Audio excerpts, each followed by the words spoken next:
Are you still up? This is Audible.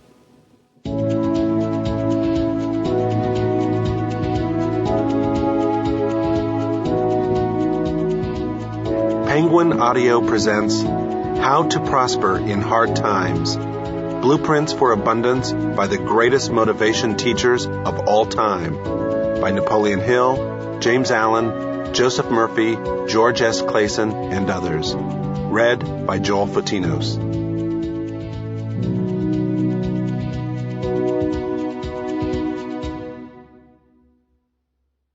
The Optimus Creed by Christian Larson.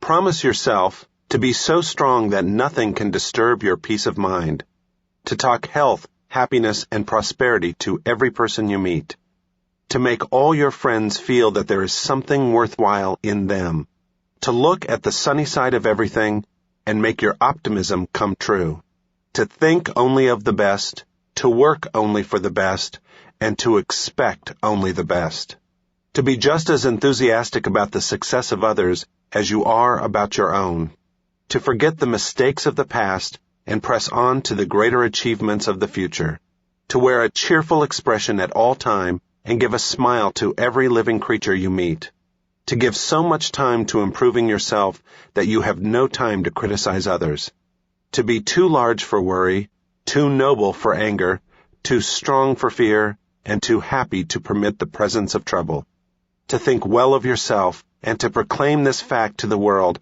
not in loud word, but in great deeds, to live in the faith that the whole world is on your side, so long as you are true to the best that is in you. How to Attract Money by Joseph Murphy. Your right to be rich. It is your right to be rich. You are here to lead the abundant life and be happy, radiant, and free. You should, therefore, have all the money you need to lead a full, happy, prosperous life. There is no virtue in poverty.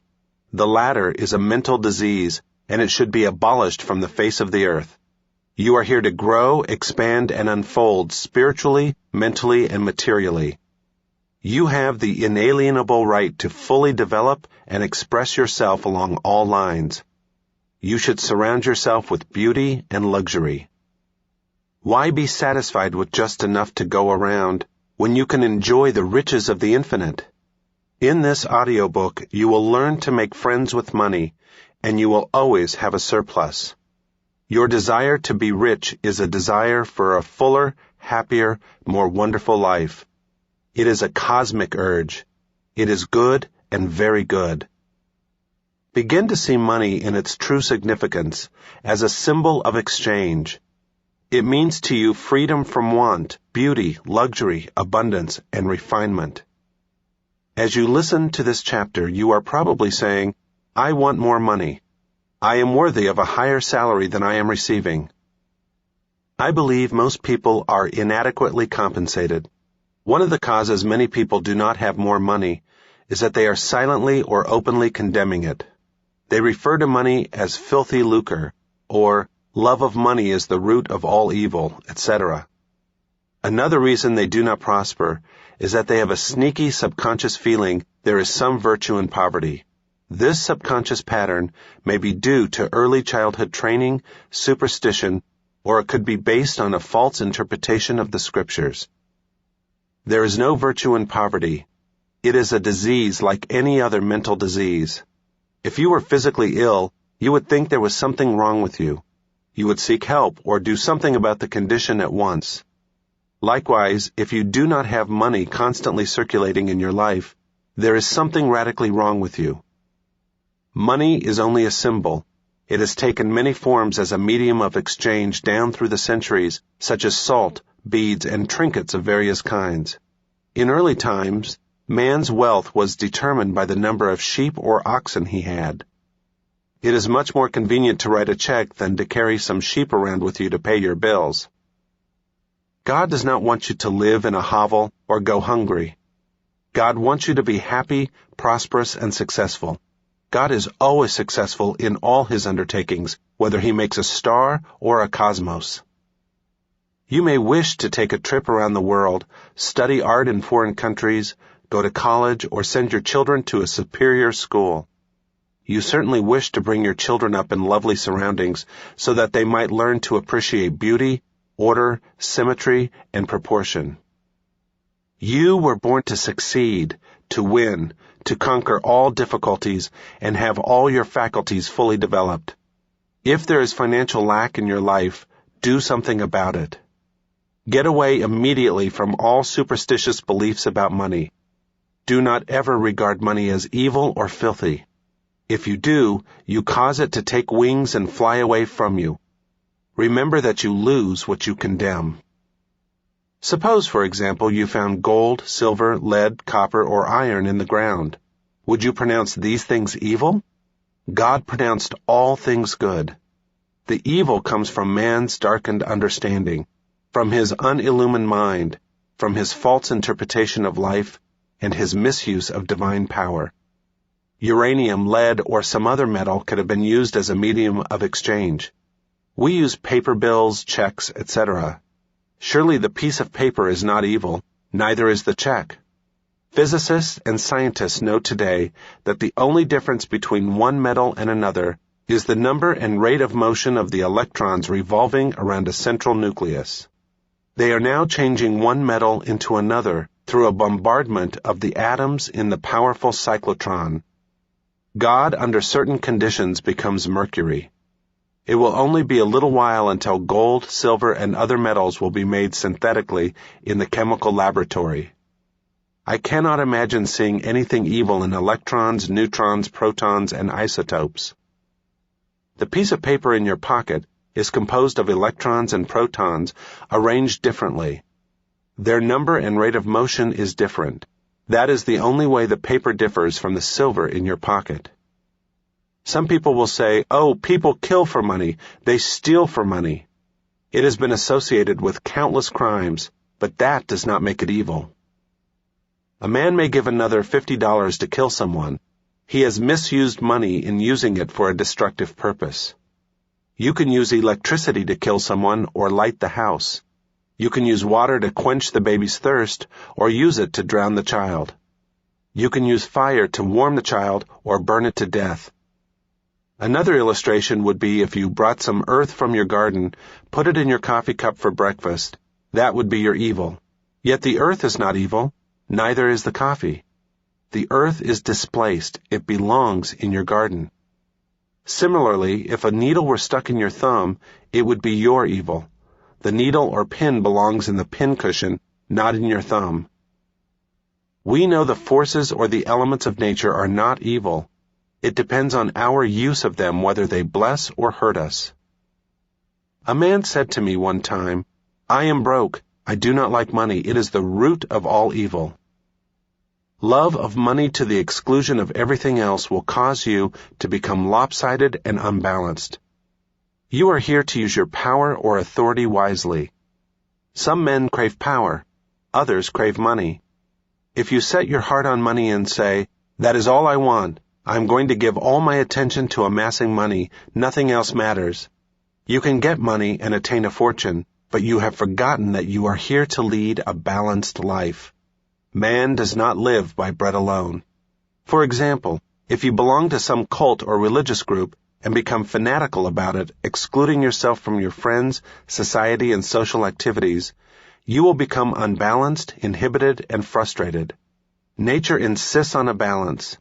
If all your time is devoted to external things and possessions, you will find yourself hungry for peace of mind, harmony, love, joy, or perfect health. You will find you cannot buy anything that is real. You can amass a fortune or have millions of dollars. This is not evil or bad. Love of money to the exclusion of everything else results in frustration, disappointment, and disillusionment. In that sense, it is the root of your evil. By making money your sole aim, you simply made a wrong choice. You thought that was all you wanted, but you found after all your efforts that it was not only the money you needed. What you really desired was true place, peace of mind, and abundance. You could have millions if you wanted them, and still have peace of mind, harmony, perfect health, and divine expression. Everyone wants enough money and not just enough to go around. He wants abundance and to spare. He should have it. The urges, desires, and impulses we have for food, clothing, homes, better means of transportation, expression, procreation, and abundance are all God-given, divine, and good.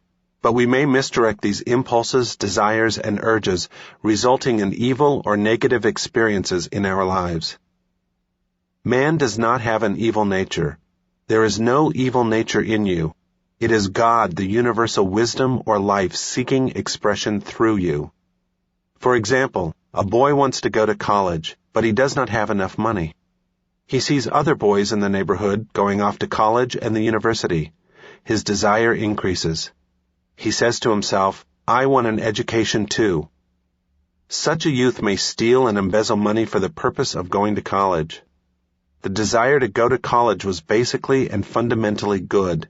He misdirected that desire or urge by violating the laws of society, the cosmic law of harmony, or the golden rule. Then he finds himself in trouble. However, if this boy knew the laws of mind and his unqualified capacity through the use of the spiritual power to go to college, he would be free and not in jail. Who put him in jail? He placed himself there.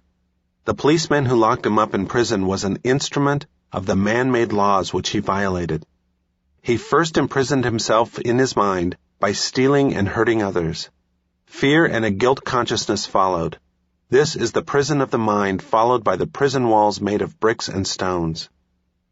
Money is a symbol of God's opulence, beauty, refinement, and abundance, and it should be used wisely, judiciously, and constructively to bless humanity in countless ways. It is merely a symbol of the economic health of the nation. When your blood is circulating freely, you are healthy. When money is circulating freely in your life, you are economically healthy. When people begin to hoard money, to put it away in tin boxes, and become charged with fear, there is economic illness. The crash of 1929 was a psychological panic. It was fear seizing the minds of people everywhere. It was a sort of negative hypnotic spell. You are living in a subjective and objective world. You must not neglect the spiritual food such as peace of mind, love, beauty, harmony, joy, and laughter. Knowledge of the spiritual power is the means to the royal road to riches of all kinds, whether your desire is spiritual, mental, or material. The student of the laws of mind, or the student of the spiritual principle, believes and knows absolutely that regardless of the economic situation, stock market fluctuation, depression, strikes, war, other conditions or circumstances, he will always be amply supplied regardless of what form money may take. The reason for this is he abides in the consciousness of wealth. The student has convinced himself in his mind that wealth is forever flowing freely in his life, and that there is always a divine surplus. Should there be a war tomorrow and all the student's present holdings become valueless, as the German marks did after the First World War, he would still attract wealth and be cared for regardless of the form the new currency took. Wealth is a state of consciousness. It is a mind conditioned to divine supply forever flowing. The scientific thinker looks at money or wealth like the tide. It goes out, but it always comes back. The tides never fail. Neither will man supply when he trusts the tireless, changeless, immortal presence, which is omnipresent and flows ceaselessly. The man who knows the workings of the subconscious mind is never, therefore, worried about the economic situation, stock market panics, devaluation, or inflation of currency, since he abides in the consciousness of God's eternal supply. Such a man is always supplied and watched over by an overshadowing presence. Behold the birds of the air, for they sow not, neither do they reap, yet your heavenly Father feedeth them. Are you not much better than they? As you consciously commune with the divine presence, claiming and knowing that it leads and guides you in all your ways, that it is a lamp unto your feet and a light on your path, you will be divinely prospered and sustained beyond your wildest dreams. Here is a simple way for you to impress your subconscious mind with the idea of constant supply or wealth. Quiet the wheels of your mind. Relax. Let go. Immobilize the attention. Get into a sleepy, drowsy, meditative state of mind. This reduces effort to the minimum. Then, in a quiet, relaxed, passive way, reflect on the following simple truths. Ask yourself, where do ideas come from? Where does wealth come from? Where did you come from? Where did your brain and your mind come from? You will be led back to the one source. You find yourself on a spiritual working basis now. It will no longer insult your intelligence to realize that wealth is a state of mind. Take this little phrase, repeat it slowly 4 or 5 minutes, 3 or 4 times a day, quietly to yourself, particularly before you go to sleep. Money is forever circulating freely in my life, and there is always a divine surplus. As you do this regularly and systematically, the idea of wealth will be conveyed to your deeper mind, and you will develop a wealth consciousness. Idle mechanical repetition will not succeed in building the consciousness of wealth. Begin to feel the truth of what you affirm. You know what you are doing and why you are doing it. You know your deeper self is responsive to what you consciously accept as true. In the beginning, people who are in financial difficulties do not get results with such affirmations as, I am wealthy, I am prosperous, I am successful. Such statements may cause their conditions to get worse. The reason is the subconscious mind will only accept the dominant of two ideas, or the dominant mood of feeling. When they say, I am prosperous, their feeling of lack is greater, and something within them says, no, you are not prosperous, you are broke. The feeling of lack is dominant, so that each affirmation calls forth the mood of lack, and more lack becomes theirs. The way to overcome this for beginners is to affirm what the conscious and subconscious mind will agree on. Then there will be no contradiction. Our subconscious mind accepts our beliefs, feelings, convictions, and what we consciously accept as true. A man could engage the cooperation of his subconscious mind by saying, I am prospering every day. I am growing in wealth and in wisdom every day. Every day my wealth is multiplying. I am advancing, growing, and moving forward financially. These and similar statements would not create any conflict in the mind. For instance, if a salesman has only 10 cents in his pocket, he could easily agree that he would have more tomorrow. If he sold a pair of shoes tomorrow, there is nothing within him which says his sales could not increase.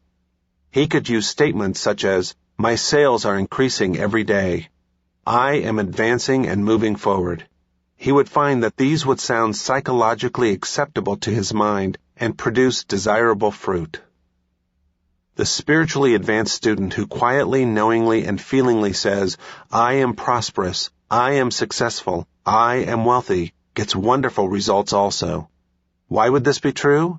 When they think, feel, or say, I am prosperous, they mean God is all supply or infinite riches, and what is true of God is true of them. When they say, I am wealthy, they know God is infinite supply, the inexhaustible treasure house, and what is true of God is therefore true of them, for God is within them. Many men get wonderful results by dwelling on 3 abstract ideas, such as health, wealth, and success. Health is a divine reality or quality of God. Wealth is of God. It is eternal and endless. Success is of God. God is always successful in all his undertakings. The way they produce remarkable results is to stand before a mirror as they shave and repeat for 5 or 10 minutes, health, wealth, and success. They do not say, I am healthy or I am successful. They create no opposition in their minds. They are quiet and relaxed. Thus the mind is receptive and passive. Then they repeat these words. Amazing results follow. All they are doing is identifying with truths that are eternal, changeless, and timeless. You can develop a wealth consciousness.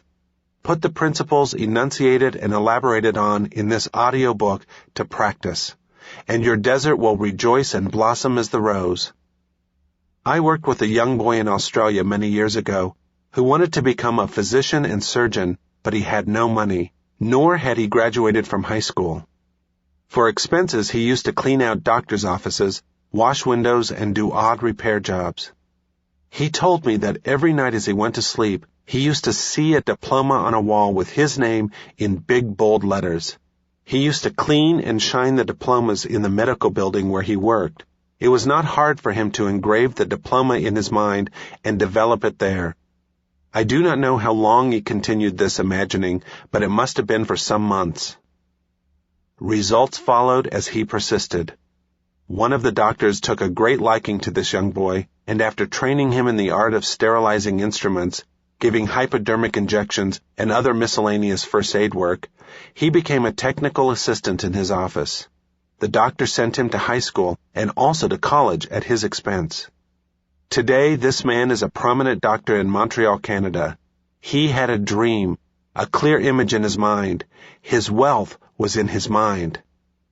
Wealth is your idea, desire, talent, urge for service, capacity to give to mankind, your ability for usefulness to society, and your love for humanity in general. This young boy operated a great law unconsciously. Troward says, having seen the end, you have willed the means to the realization of the end.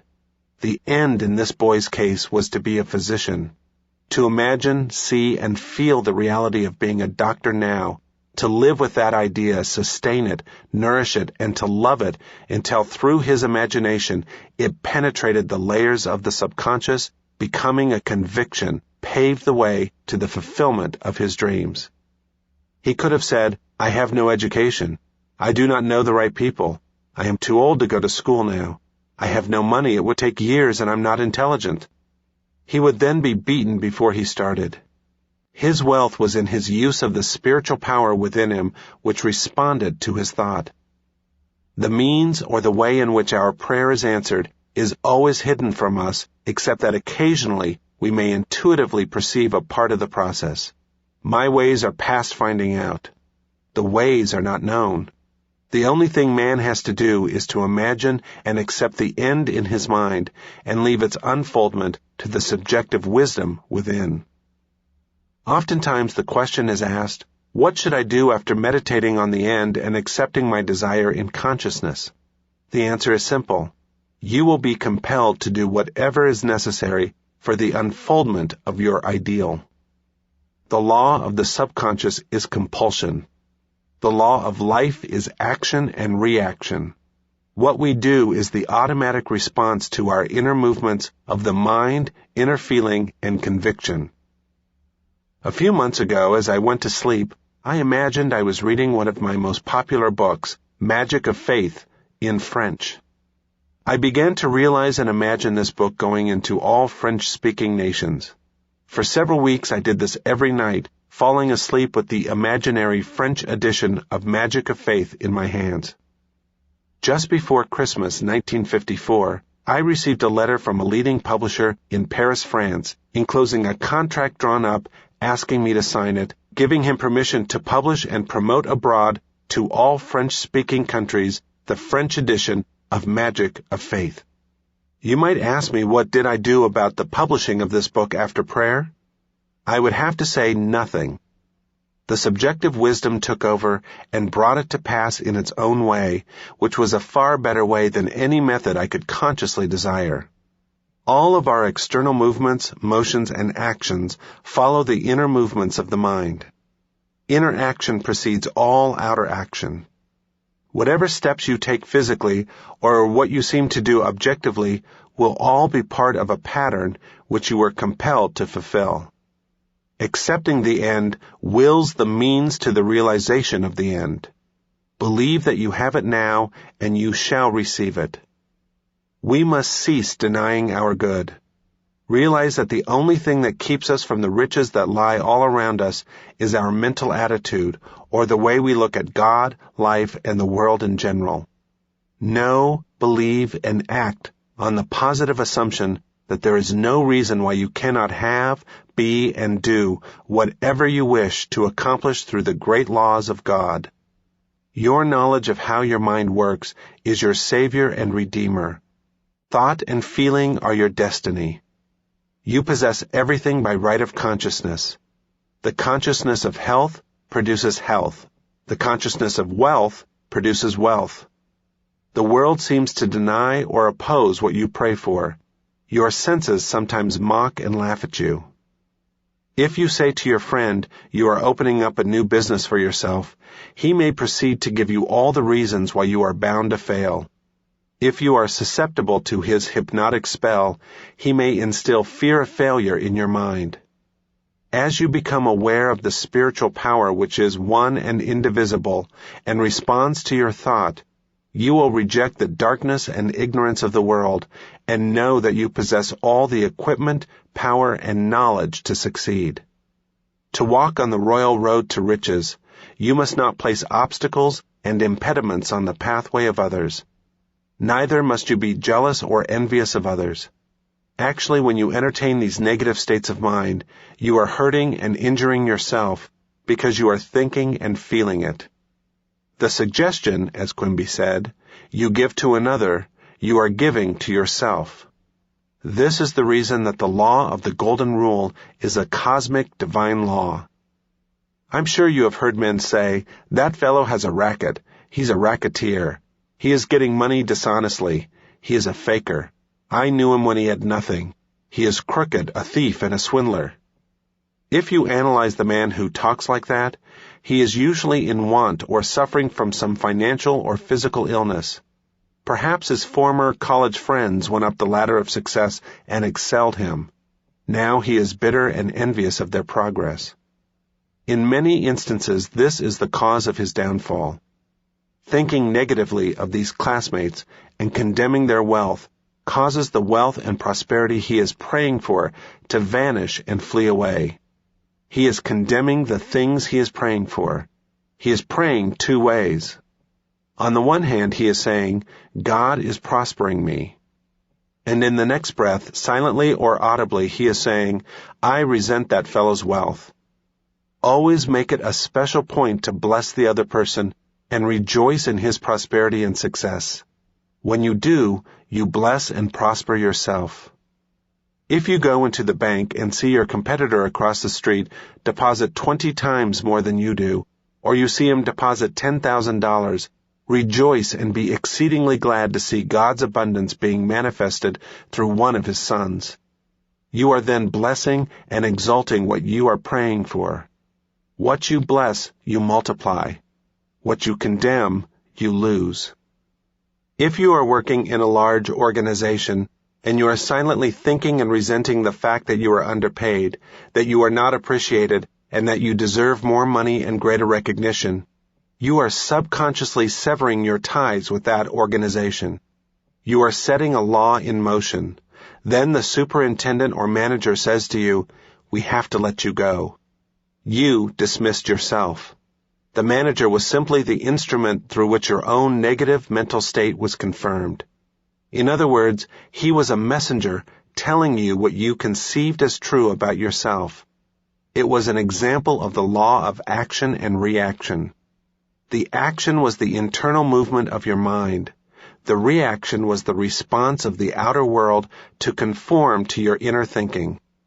Perhaps as you listen to this, you are thinking of someone who has prospered financially by taking advantage of others, by defrauding them and selling them unsound investments in property, etc. The answer to this is obvious, because if we rob, cheat, or defraud another, we do the same to ourselves.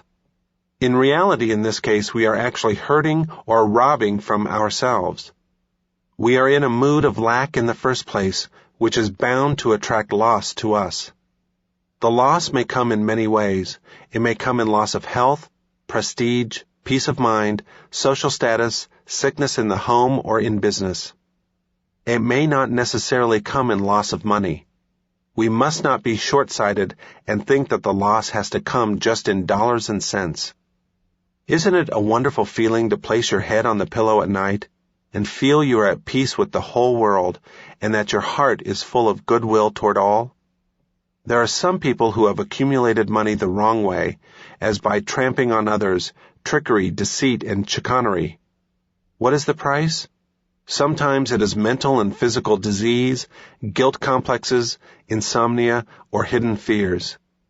As one man said to me, "Yes, I rode roughshod over others. I got what I wanted, but I got cancer doing it." He realized he had attained his wealth in the wrong way. You can be wealthy and prosperous without hurting anyone. Many men are constantly robbing themselves. They steal from themselves peace of mind, health, joy, inspiration, happiness, and the laughter of God. They may say they have never stolen, but is it true? Every time we resent another or are jealous or envious of another's wealth or success, we are stealing from ourselves. There are the thieves and robbers, which Jesus cast out of the temple. Likewise, you must cast them out incisively and decisively. Do not let them live in your mind. Cut their heads off with the fire to right thought and feeling. I remember in the early days of the war, reading about a woman in Brooklyn, New York, who went around from store to store buying up all the coffee she could. She knew it was going to be rationed. She was full of fear that there would not be enough for her. She bought as much as she could and stored it in the cellar. That evening she went to church services. When she came home, burglars had broken down the door, stolen not only the coffee, but silverware, money, jewelry, and other things. This good woman said what they all say. "Why did this happen to me when I was at church? I never stole from anyone." Is this true? Was she not in the consciousness of lack and fear when she began to hoard supplies of coffee? Her mood and fear of lack was sufficient to bring about loss in her home and possessions. She did not have to put her hand on the cash register or rob a bank. Her fear of lack produced lack. This is the reason that many people, who are what society calls good citizens, suffer loss. They are good in the worldly sense, i.e., they pay their taxes, they obey the laws, vote regularly, and are generous to charities, but they are resentful of others' possessions, their wealth or social position. If they would like to take money when no one was looking, such an attitude is definitely and positively a state of lack and may cause the person who indulges in such mental state to attract charlatans or knaves who may swindle or cheat them in some business transaction. Before the outer thief robs us, we have first robbed ourselves. There must be an inner thief before the outer one appears. A man can have a guilt complex and be accusing himself constantly. I knew such a man. He was very honest as a teller in a bank. He never stole any money, but he had an illicit romance. He was supporting another woman and denying his family. He lived in fear that he would be discovered. A deep sense of guilt resulted. Fear follows guilt. Fear causes a contraction of the muscles and mucous membranes. Acute sinusitis developed. Medication only gave him temporary relief. I explained to this client the cause of his trouble and told him the cure was to give up his outside affair. He said he couldn't. She was his soulmate and that he had tried. He was always condemning and accusing himself. One day he was accused by one of the officials of the bank of having embezzled some money. It looked serious for him as the evidence was circumstantial. He became panic-stricken and realized that the only reason he was wrongfully accused was that he had been accusing and condemning himself. He saw how mind operates. Inasmuch as he was always accusing himself on the inner plane, he would be accused on the outer. He broke off the relationship immediately with the other woman due to the shock of being accused of embezzling, and began to pray for divine harmony and understanding between himself and the bank official. He began to claim, "There is nothing hidden that is not revealed. The peace of God reigns supreme in the minds and hearts of all concerned." Truth prevailed. The whole matter was dissolved in the light of truth. Another young man was discovered as the culprit. The bank teller knew that only through prayer was he saved from a jail sentence. The great law is, as you would that men should think about you, think you about them in the same manner. As you would that men should feel about you, feel you also about them in like manner. Say from your heart, "I wish for every man who walks the earth what I wish for myself." The sincere wish of my heart is, therefore, peace, love, joy, abundance, and God's blessings to all men everywhere. Rejoice and be glad in the progression, advancement, and prosperity of all men. Whatever you claim is true for yourself, claim it for all men everywhere. If you pray for happiness and peace of mind, let your claim be peace and happiness for all. Do not ever try and deprive another of any joy. If you do, you deprive yourself. When the ship comes in for your friend, it comes in for you also. If someone is promoted in your organization, be glad and happy. Congratulate him, rejoice in his advancement and recognition. If you are angry or resentful, you are demoting yourself. Do not try and withhold from another his God-given birthright to happiness, success, achievement, abundance, and all good things. Jesus said, "Sow up for yourselves treasures in heaven, where the moth and the rust doth not consume, and where thieves cannot break through and steal." Hatred and resentment rot and corrode the heart, causing us to become full of scars, impurities, toxins, and poisons. The treasures of heaven are the truths of God which we possess in our soul. Fill your minds with peace, harmony, faith, joy, honesty, integrity, loving kindness, and gentleness. Then you will be sowing for yourself treasures in the heavens of your own mind. If you are seeking wisdom regarding investments, or if you're worried about your stocks or bonds, quietly claim, "Infinite intelligence governs and watches over all my financial transactions, and whatsoever I do shall prosper." Do this frequently, and you will find that your investments will be wise. Moreover, you will be protected from loss, as you will be prompted to sell your securities or holdings before any loss accrues to you. Let the following prayer be used daily by you regarding your home, business, and possessions. The overshadowing presence, which guides the planets on their course and causes the sun to shine, watches over all my possessions, home, business, and all things that are mine. God is my fortress and vault. All my possessions are secure in God. It is wonderful.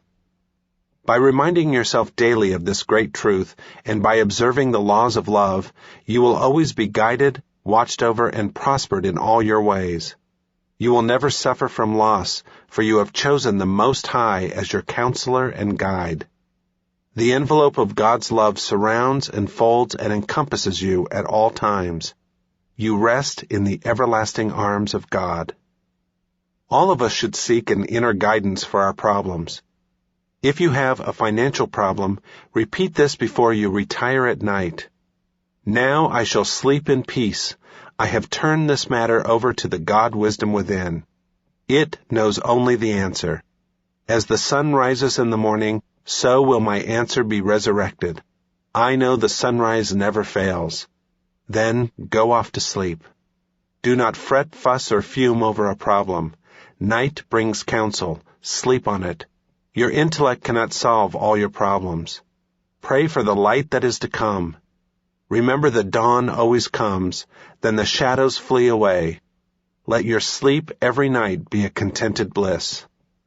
You are not a victim of circumstances except you believe you are. You can rise and overcome any circumstance or condition. You will have different experiences as you stand on the rock of spiritual truth, steadfast and faithful to your deeper purposes and desires. In large stores, the management employs store detectives to prevent people from stealing.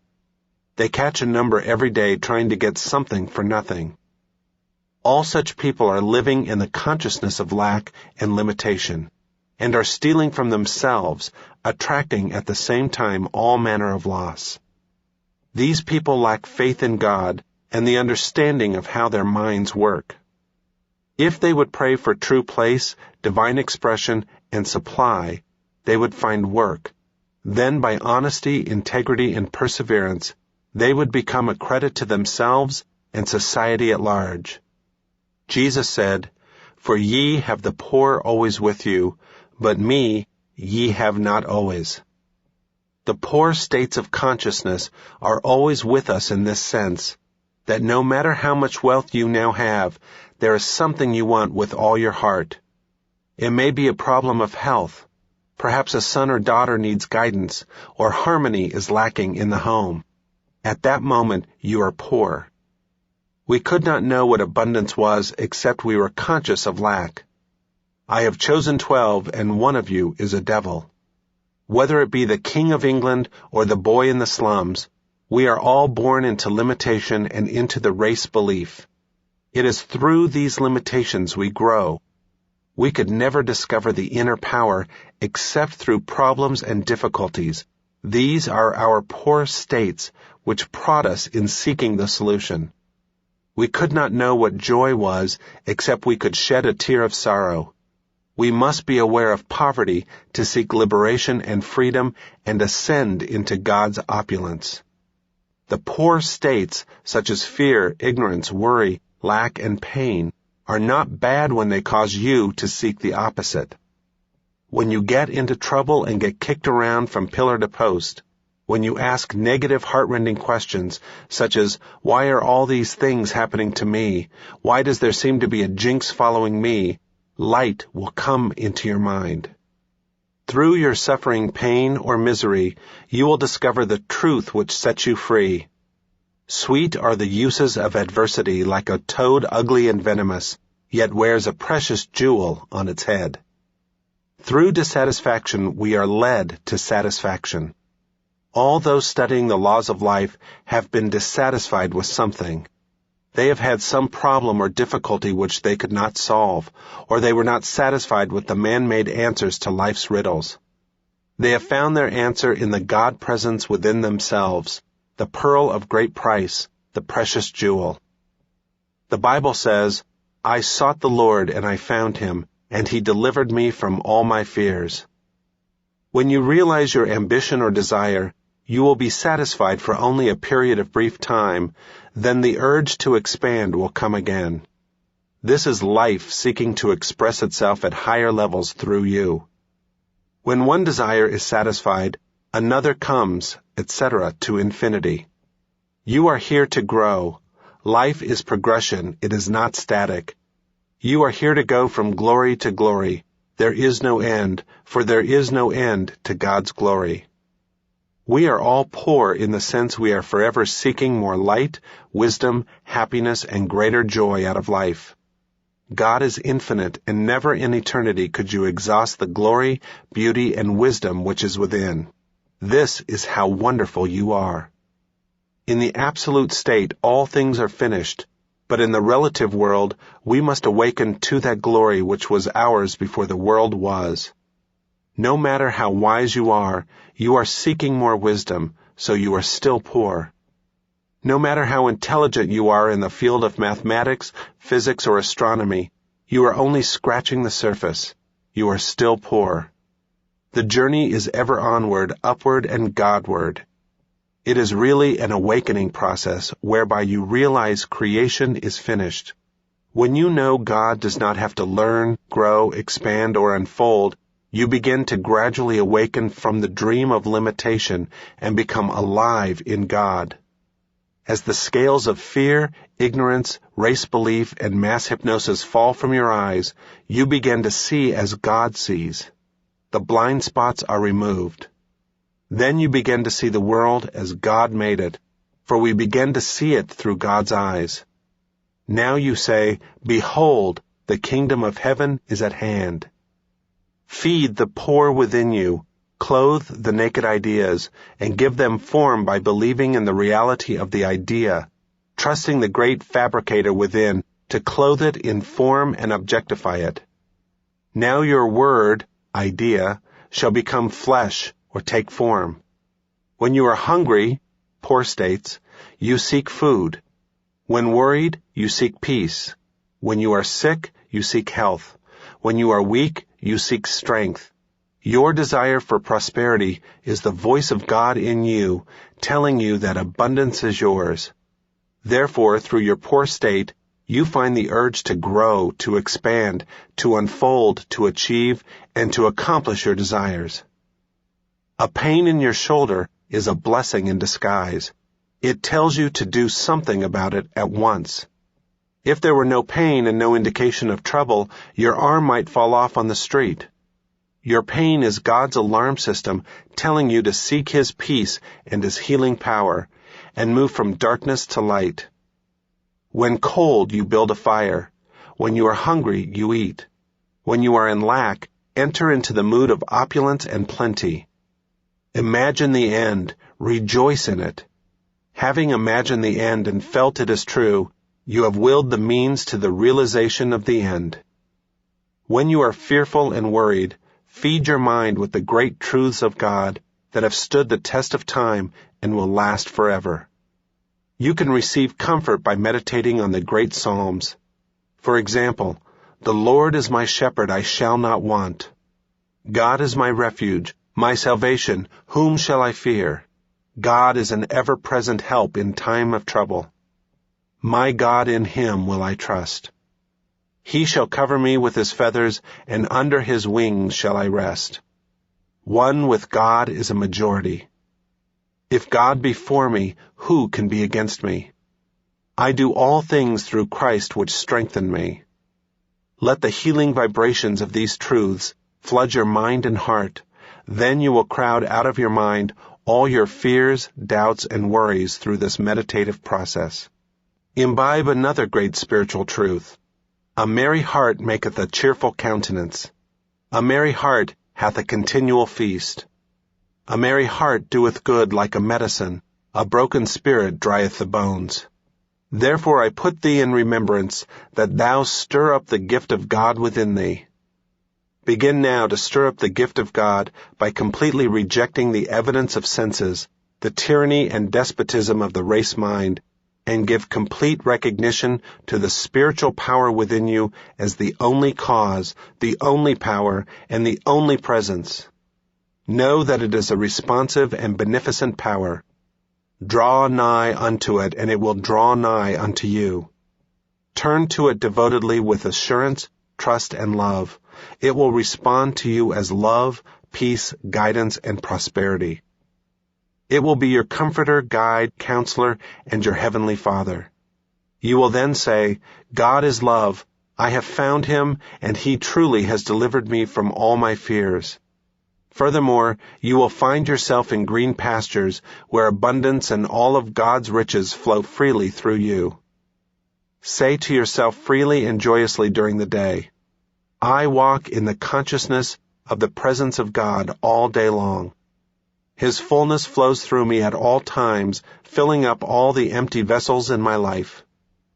When you are filled full of the feeling of being what you long to be, your prayer is answered. Are all the vessels full in your life? Look under health, wealth, love, and expression. Are you fully satisfied on all levels? Is there something lacking in one of these four? All that you seek, no matter what it is, comes under one of these classifications. If you say, "All I want is truth or wisdom," you are expressing the desire of all men everywhere. That is what everyone wants, even though he or she may word it differently. Truth or wisdom is the overall desire of every man. This comes under the classification of expression. You wish to express more and more of God here and now. Through your lack, limitation, and problems, you grow in God's light and you discover yourself. There is no other way whereby you could discover yourself. If you could not use your powers two ways, you would never discover yourself, neither would you ever deduce a law governing you. If you were compelled to be good or compelled to love, that would not be love. You would then be an automaton. You have freedom to love because you can give it or retain it. If compelled to love, there is no love. Aren't you flattered when some woman tells you she loves you and wants you?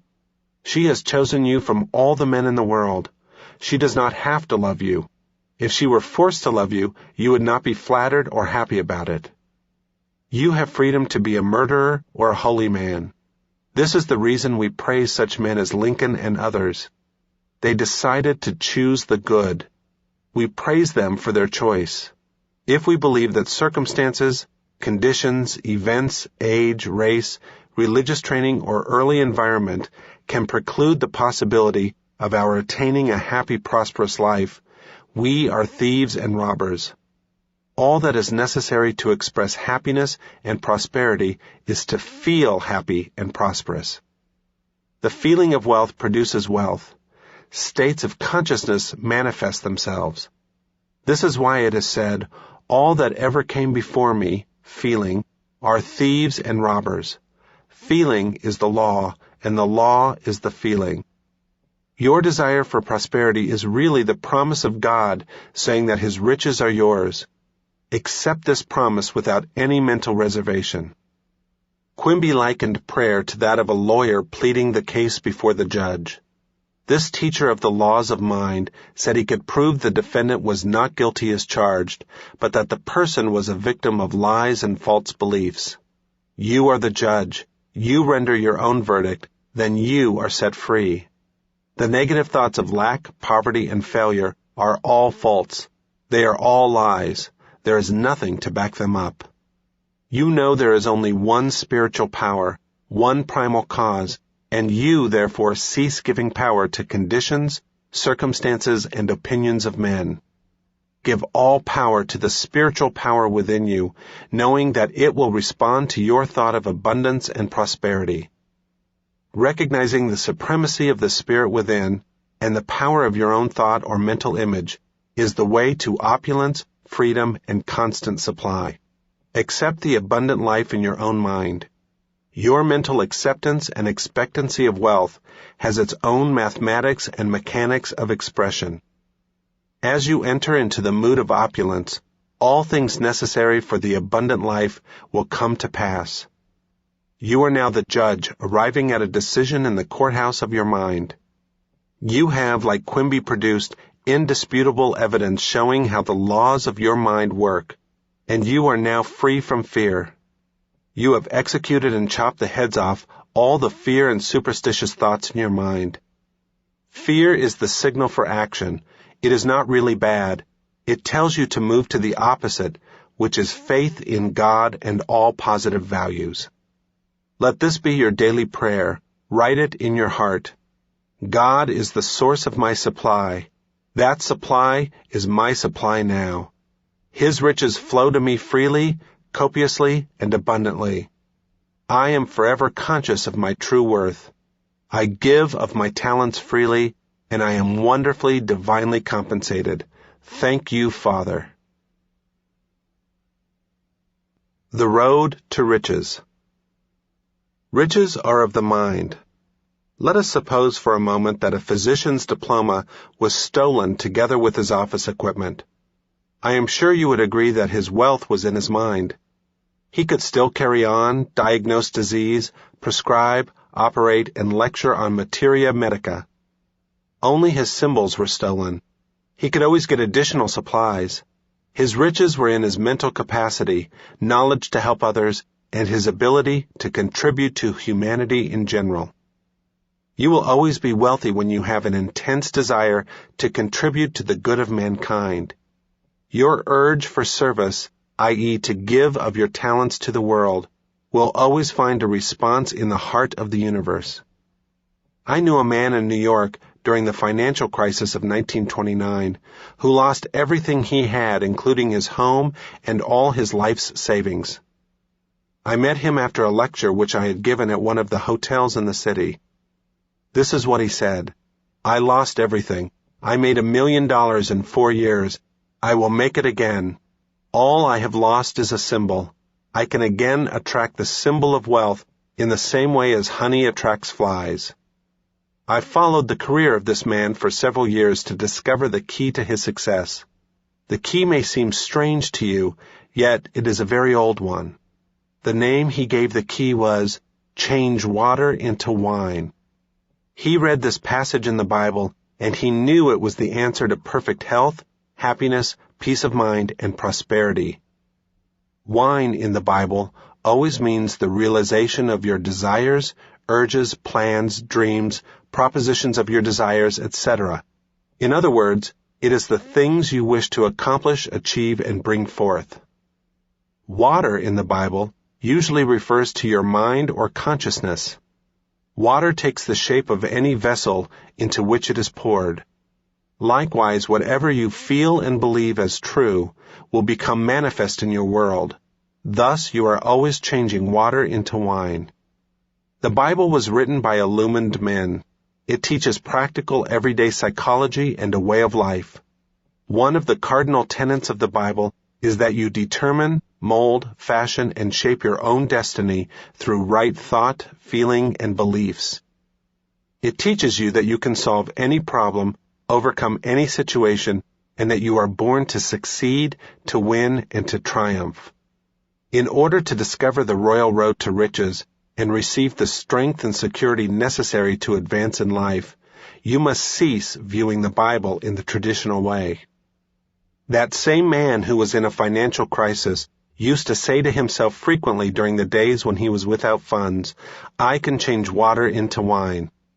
These words meant to him, I can exchange the poverty ideas in my mind for the realization of my present desires or needs, which are wealth and financial supply. His mental attitude, water, was, once I made a fortune honestly, I will make it again, wine. His regular affirmation consisted of, I attracted the symbol, money, once. I am attracting it again. I know this and feel it is true, wine. This man went to work as a salesman for a chemical organization. Ideas for the better promotion of their products came to him. He passed them on to his organization. It was not long until he became vice president. Within 4 years, the company made him president. His constant mental attitude was, I can change water into wine. Look upon the story in John of changing water into wine in a figurative way, and say to yourself, as this chemical salesman did, I can make the invisible ideas, urges, dreams, and desires of mind visible, because I have discovered a simple, universal law of mind. The law he demonstrated is the law of action and reaction. It means your external world, body, circumstances, environment, and financial status are always a perfect reflection of your inner thinking, beliefs, feelings, and convictions. This being true, you can now change your inner pattern of thought by dwelling on the idea of success, wealth, and peace of mind. As you busy your mind with these latter concepts, these ideas will gradually seep into your mentality like seeds planted in the ground. As all seeds, thoughts and ideas, grow after their kind, so will your habitual thinking and feeling manifest in prosperity, success, and peace of mind. Wise thought, action, is followed by right action, reaction.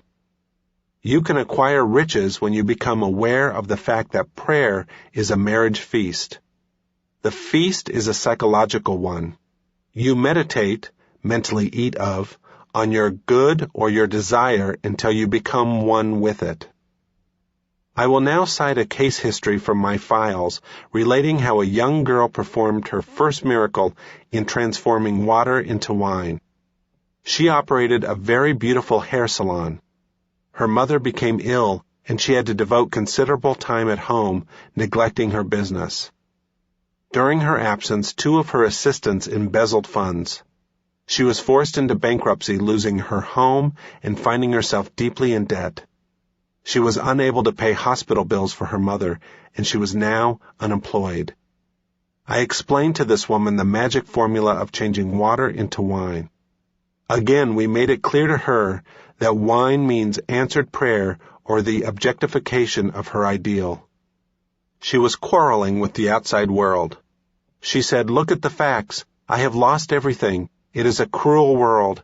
I cannot pay my bills. I do not pray, for I have lost hope. She was so absorbed and engrossed in the material world that she was completely oblivious to the internal cause of her situation. As we talked, she began to understand that she had to resolve the quarrel in her mind. No matter what your desire or your ideal is as you listen to this book, you will also find some thought or idea in your mind opposed to it.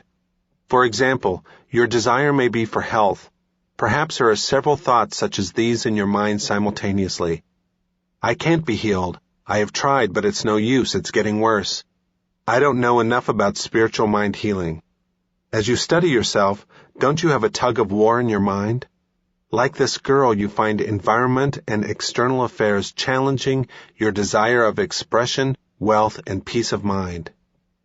True prayer is a mental marriage feast, and it teaches us all how to resolve the mental conflict. In prayer, you write what you believe in your own mind. Emerson said, "A man is what he thinks all day long. By your habitual thinking, you make your own mental laws of belief. By repeating a certain train of thought, you establish definite opinions and beliefs in the deeper mind, called the subconscious. Then such mental acceptances, beliefs, and opinions direct and control all the outer actions. To understand this and begin to apply it is the first step in changing water into wine, or changing lack and limitation into abundance and opulence. The man who is unaware of his own inner spiritual powers is, therefore, subject to race beliefs, lack, and limitation." Open your Bible now and perform your first miracle as this beauty operator did. You can do it.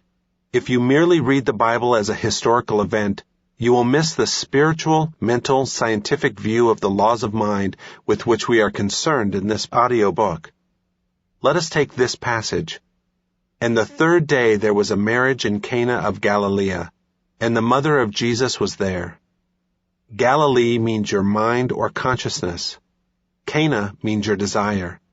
The marriage is purely mental or the subjective embodiment of your desire. This whole beautiful drama of prayer is a psychological one in which all the characters are mental states, feelings, and ideas within you. One of the meanings of Jesus is illumined reason. The mother of Jesus means the feeling, moods, or emotions which possess us. In both, Jesus was called and his disciples to the marriage. Your disciples are your inner powers and faculties enabling you to realize your desires.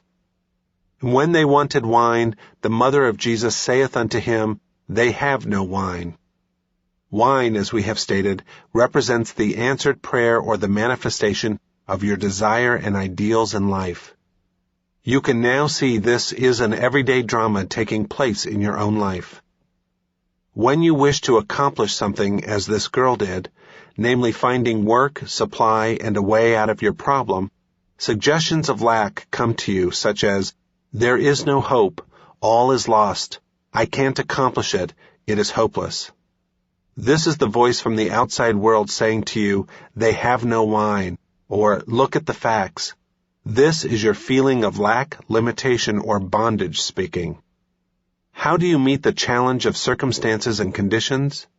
By now you are getting acquainted with the laws of mind, which are as follows.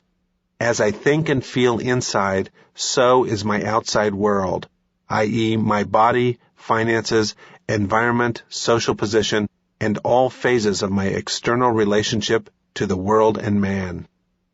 Your internal mental movements and imagery govern, control, and direct the external plane in your life. The Bible says, "As he thinketh in his heart, so is he." The heart is a Chaldean word meaning the subconscious mind. In other words, your thought must reach subjective levels by engaging the power of your subliminal self. Thought and feeling are your destiny. Thought, charged with feeling and interest, is always subjectified and becomes manifest in your world. Prayer is a marriage of thought and feeling, or your idea and emotion. This is what the marriage feast relates. Any idea or desire of the mind felt as true comes to pass, whether it is good, bad, or indifferent. Knowing the law now that what you imagine and feel in your mind you will express, manifest, or experience in the outside enables you to begin to discipline your mind. When the suggestion of lack, fear, doubt, or despair, "They have no wine," come to your mind, immediately reject it mentally by focusing your attention at once on the answered prayer or the fulfillment of your desire. The statement given in the Bible from John 2, "Mine hour is not yet come," and "Woman, what have I to do with thee?"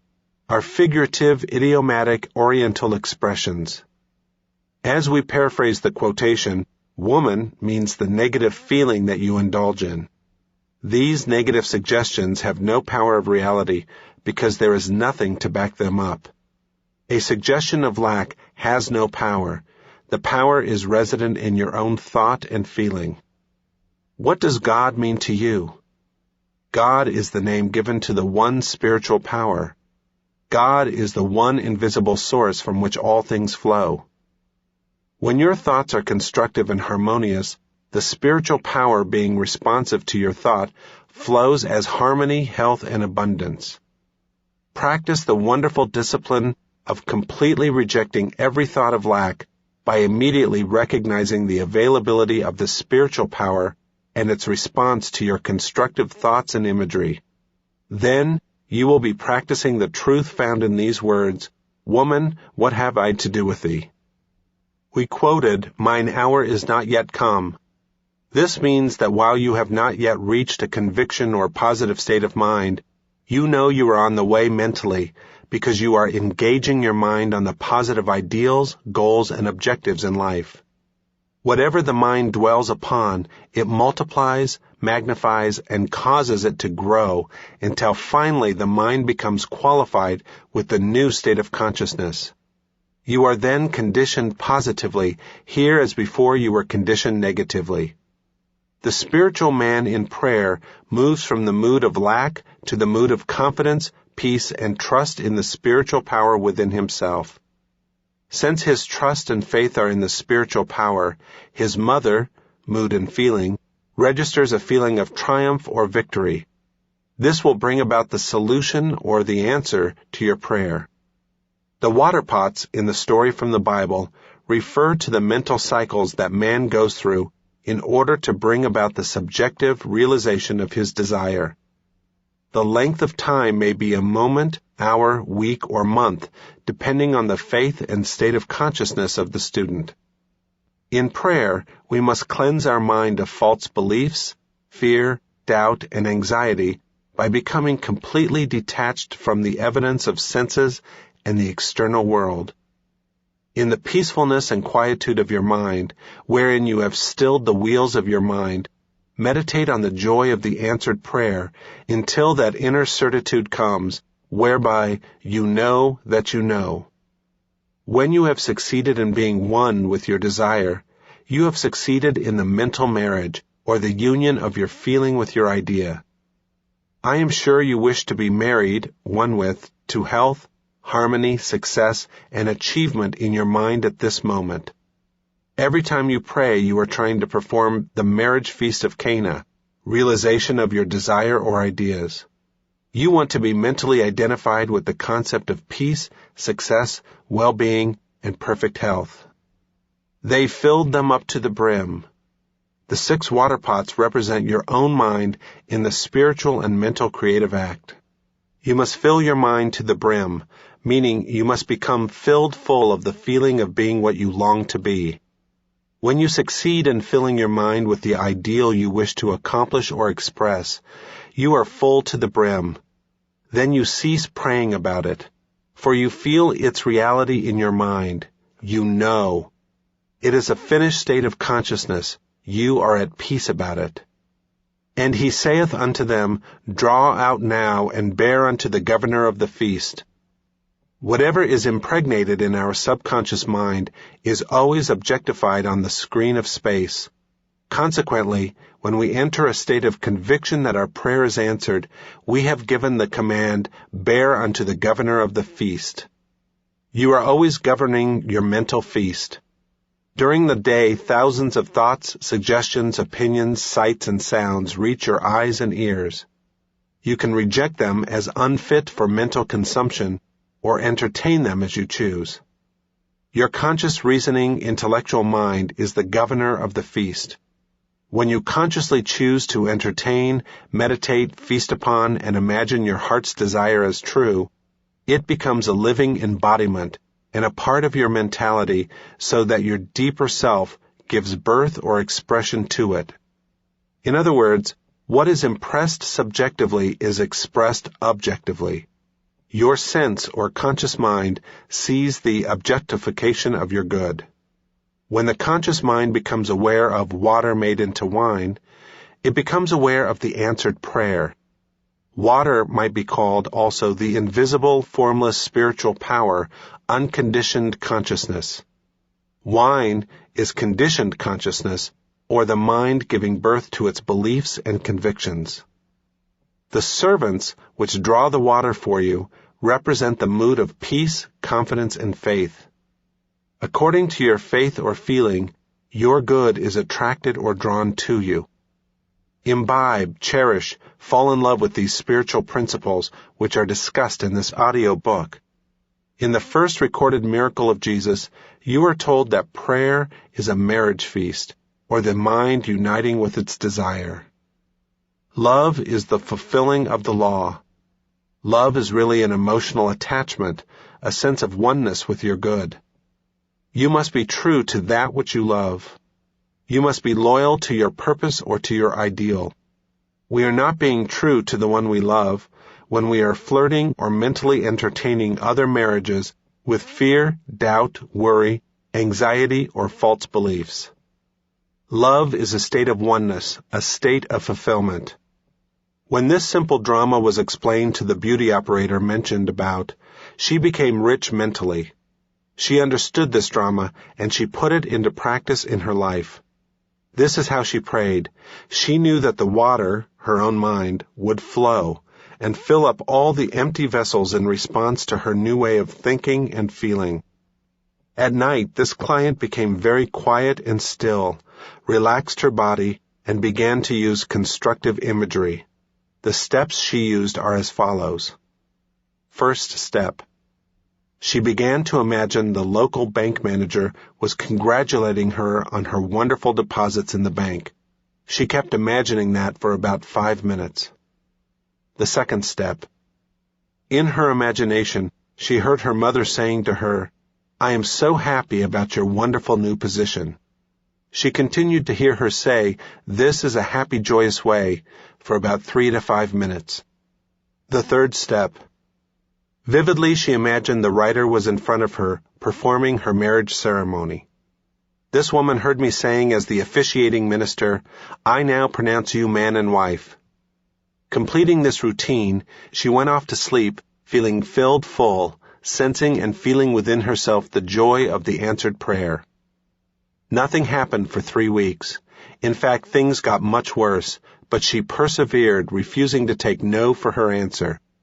She knew that in order to grow spiritually, she too had to perform her first miracle by changing her fear to faith, her mood of lack to a mood of opulence and prosperity, by changing consciousness, water, into the conditions, circumstances, and experiences she wished to express.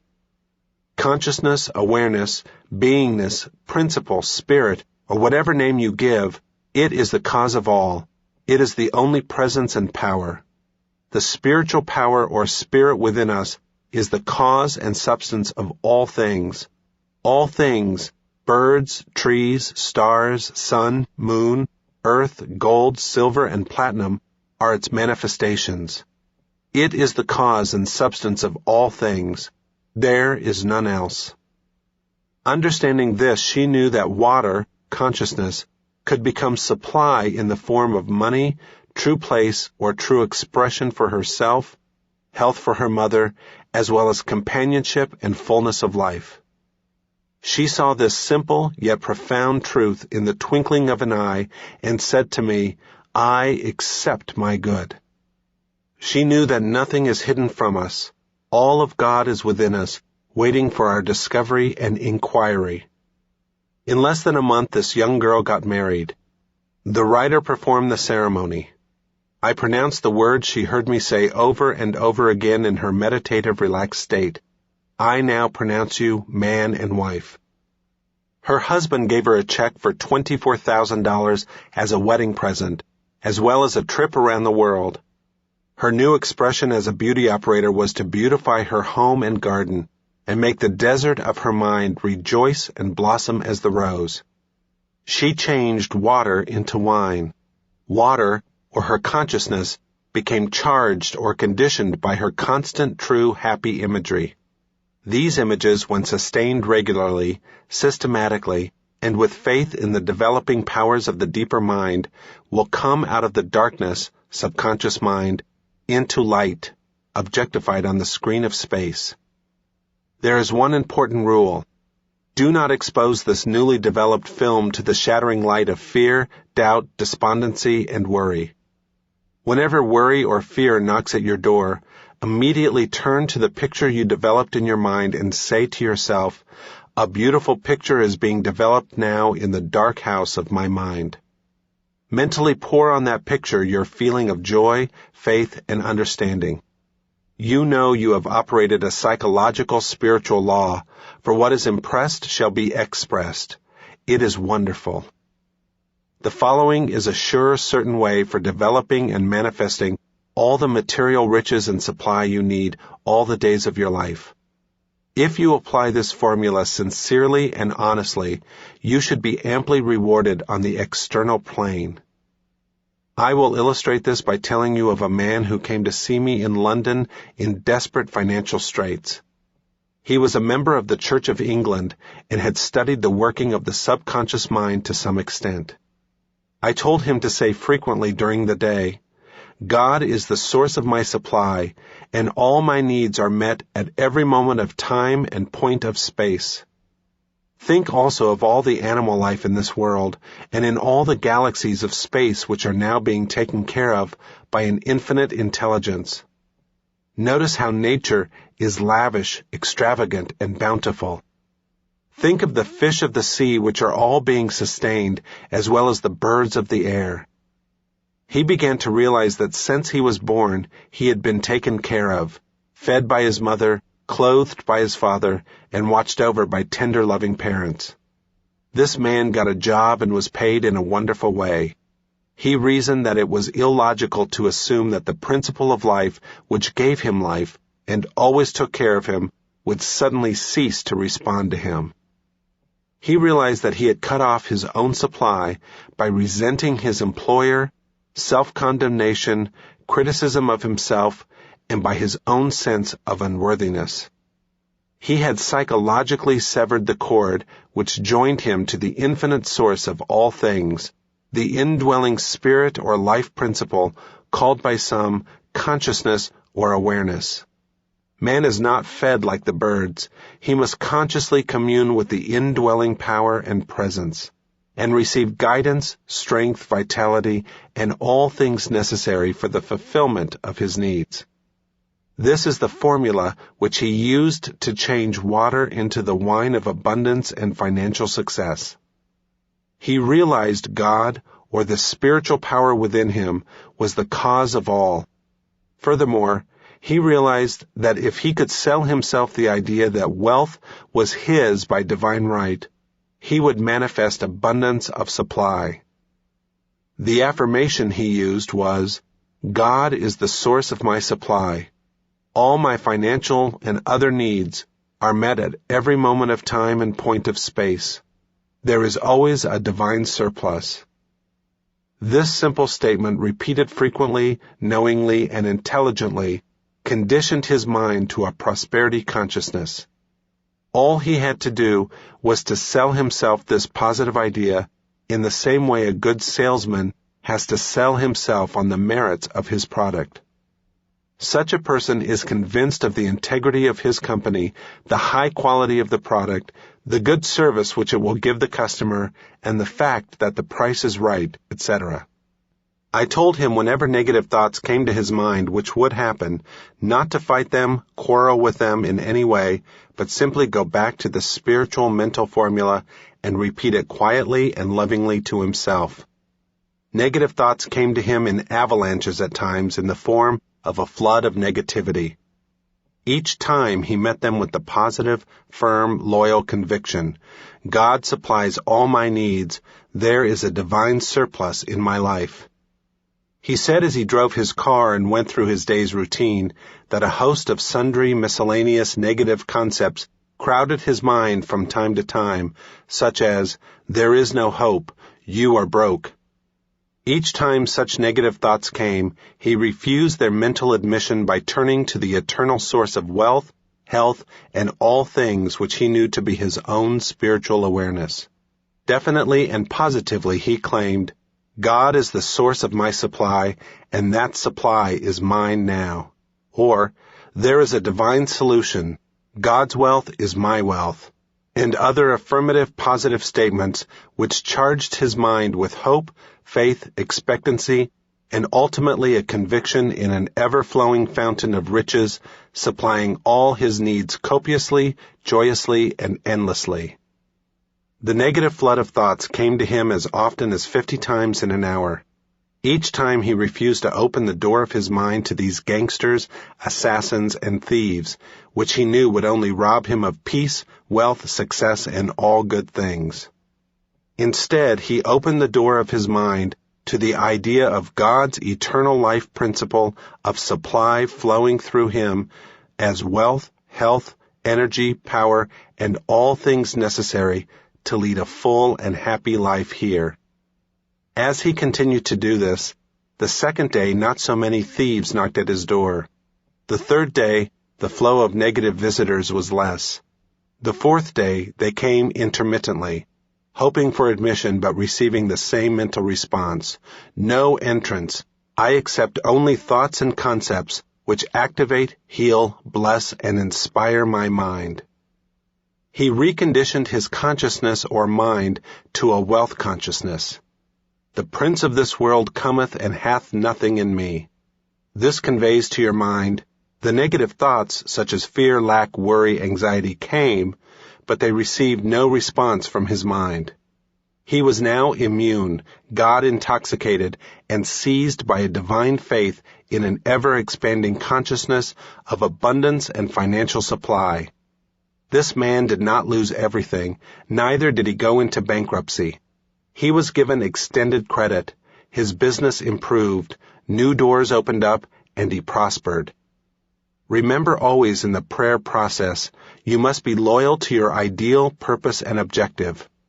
Many people fail to realize wealth and financial success because they pray two ways. They affirm God is their supply and that they are divinely prospered, but a few minutes later they deny their good by saying, I can't pay this bill, I can't afford this, that, or the other things. Or they say to themselves, a jinx is following me. I can't ever make ends meet. I never have enough to go around. All such statements are highly destructive and neutralize your positive prayers. This is what is called praying two ways. You must be faithful to your plan or your goal. You must be true to your knowledge of the spiritual power. Cease making negative marriages, i.e., uniting with negative thoughts, fears, and worries. Prayer is like a captain directing the course of his ship. You must have a destination. You must know where you are going. The captain of the ship, knowing the laws of navigation, regulates his course accordingly. If the ship is turned from its course by storms or unruly waves, he calmly redirects it along its true course.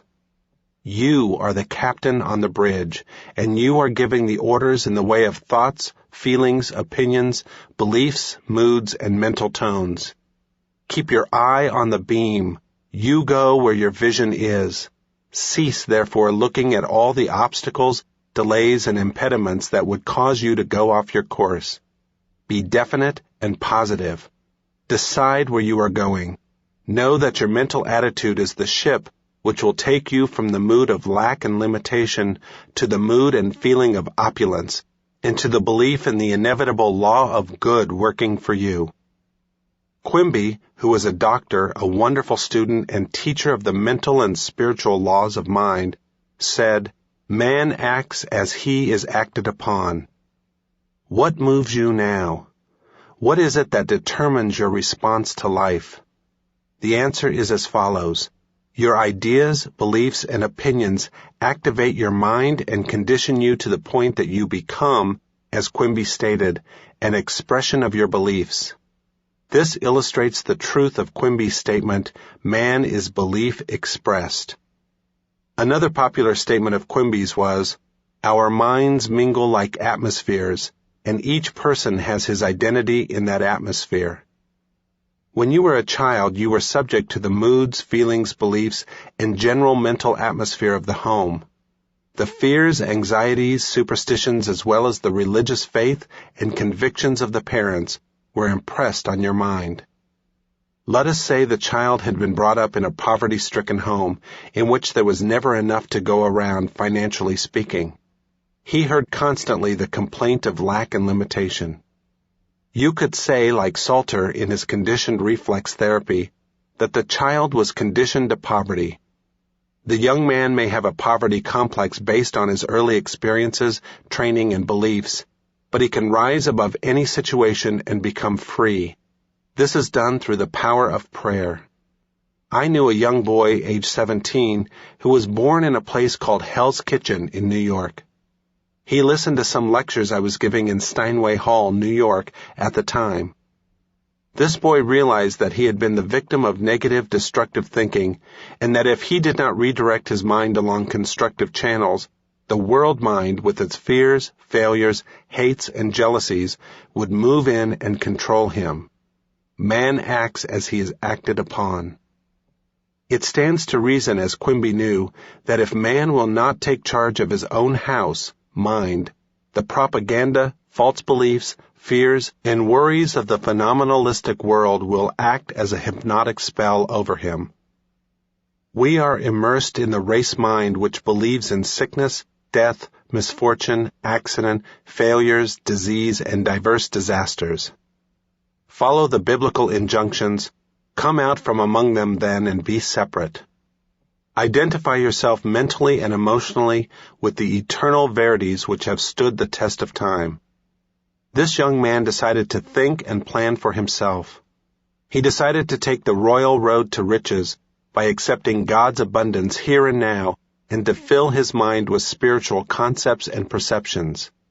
He knew, as he did this, he would automatically crowd out of his mind all negative patterns. He adopted a simple process called scientific imagination. He had a wonderful voice, but it was not cultivated or developed. I told him the image he gave attention to in his mind would be developed in his deeper mind and come to pass. He understood this to be a law of mind, a law of action and reaction, i.e., the response of the deeper mind to the mental picture held in the conscious mind. This young man would sit down quietly in his room at home, relax his whole body, then vividly imagine himself singing before a microphone. He would actually reach out for the feel of the instrument. He would hear me congratulate him on his wonderful contract and tell him how magnificent his voice was. By giving his attention and devotion to this mental image regularly and systematically, a deep impression was made on his subconscious mind. A short time elapsed, and an Italian voice instructor in New York gave him free lessons several times a week because he saw his possibilities. He got a contract which sent him abroad to sing in the salons of Europe, Asia, South Africa, and other places. His financial worries were over, for he also received a wonderful salary. His hidden talents and ability to release them were his real riches. These talents and posers within all of us are God-given. Let us release them. Did you ever say to yourself, how can I be more useful to my fellow creature? How can I contribute more to humanity? A minister friend of mine told me that in his early days he and his church suffered financially. His technique or process was this simple prayer which worked wonders for him. God reveals to me better ways to present the truths of God to my fellow creature. Money poured in. The mortgage was paid in a few years, and he has never worried about money since. As you listen to this chapter, you have now learned that the inner feelings, moods, and beliefs of man always control and govern his external world.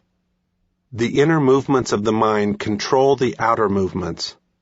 To change the outside, you must change the inside. As in heaven, so on earth. Or as in my mind or consciousness, so is it in my body, circumstances, and environment. The Bible says, there is nothing hidden that shall not be revealed. For example, if you are sick, you are revealing a mental and emotional pattern which is the cause. If you are upset or if you receive tragic news, notice how you reveal it in your face, eyes, gestures, tonal qualities, also in your gait and posture.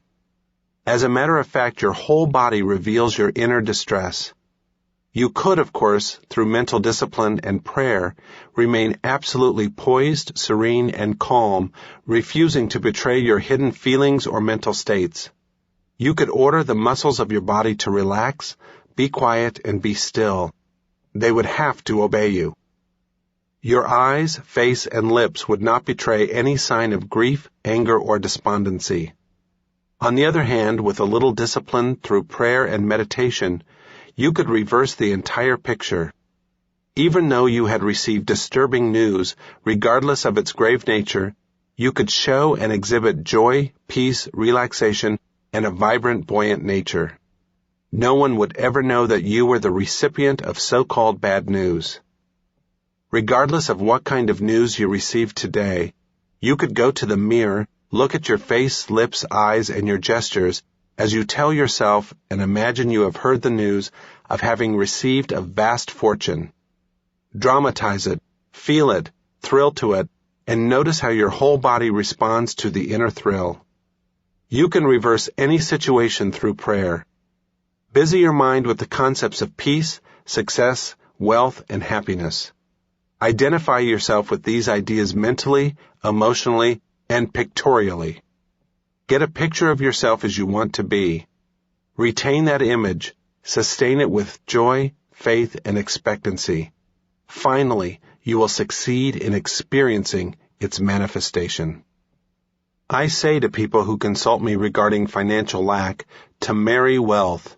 Some see the point, others do not. As all Bible students know, your wife is what you are mentally joined to, united with, or at one with. In other words, what you conceive and believe, you give it conception. If you believe the world is cold, cruel, and harsh, that it is a dog-eat-dog way of life, that is your concept. You are married to it, and you will have children or issue by that marriage. The children from such a mental marriage or belief will be your experiences, conditions, and circumstances, together with all other events in your life. All your experiences and reactions to life will be the image and likeness of the ideas which fathered them. Look at the many wives the average man is living with, such as fear, doubt, anxiety, criticism, jealousy, and anger. These play havoc with his mind. Marry wealth by claiming, feeling, and believing, God supplies all my needs according to his riches in glory. Or take the following statement and repeat it over and over again, knowingly until your consciousness is conditioned by it, or it becomes a part of your meditation. I am divinely expressed, and I have a wonderful income. Do not say this in a parrot-like fashion, but know that your train of thought is being engraved in your deeper mind, and it becomes a conditioned state of consciousness. Let the phrase become meaningful to you. Pour life, love, and feeling on it, making it alive.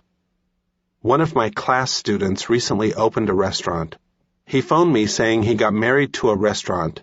He meant that he had made up his mind to be very successful, diligent, and persevering, and to see that his business prospered.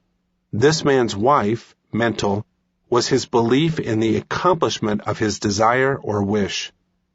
Identify yourself with your aim in life, and cease mental marriages with criticism, self-condemnation, anger, fear, and worry. Give attention to your chosen ideal, being full of faith and confidence in the inevitable law of prosperity and success. You will accomplish nothing by loving your ideal 1 minute and denying it the next minute. This is like mixing acid and an alkali, for you will get an inert substance. In going along the royal road to riches, you must be faithful to your chosen ideal, your wife. We find illustrations in the Bible relating to these same truths. For example, Eve came out of Adam's rib. Your rib is your concept, desire, idea, plan, goal, or aim in life. Eve means the emotion, feeling, nature, or the inner tone. In other words, you must mother the idea. The idea must be mothered, loved, and felt as true in order to manifest your aim in life. The idea is the father, the emotion is the mother. This is the marriage feast which is always taking place in your mind. Ouspensky spoke of the third element which entered in or was formed following the union of your desire and feeling.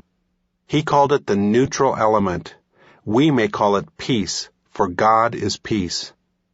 The Bible says, "And the government shall be on his shoulders."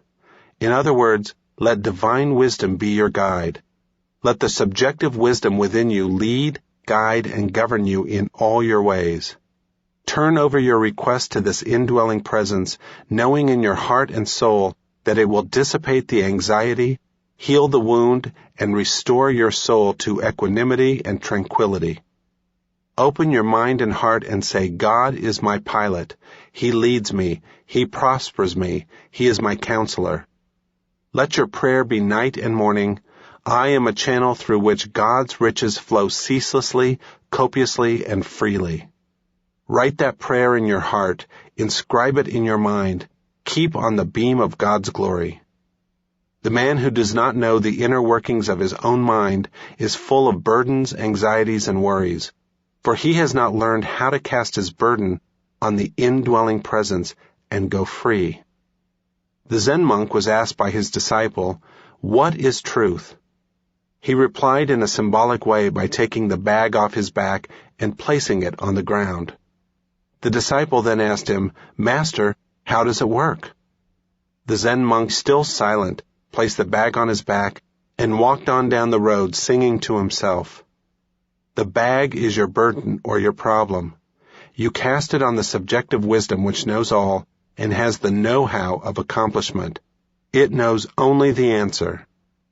Placing the bag again on his back means though I still have the problem, I now have mental rest and relief from the burden, because I have invoked the divine wisdom on my behalf. Therefore I sing the song of triumph, knowing that the answer to my prayer is on the way, and I sing for the joy that is set before me. It is wonderful. Every man at the beginning doth set forth good wine. And when men have well drunk, then that which is worse, but thou hast kept the good wine until now. This is true of every man when he first enters a knowledge of the laws of mind. He sets out with high spirits and ambitions.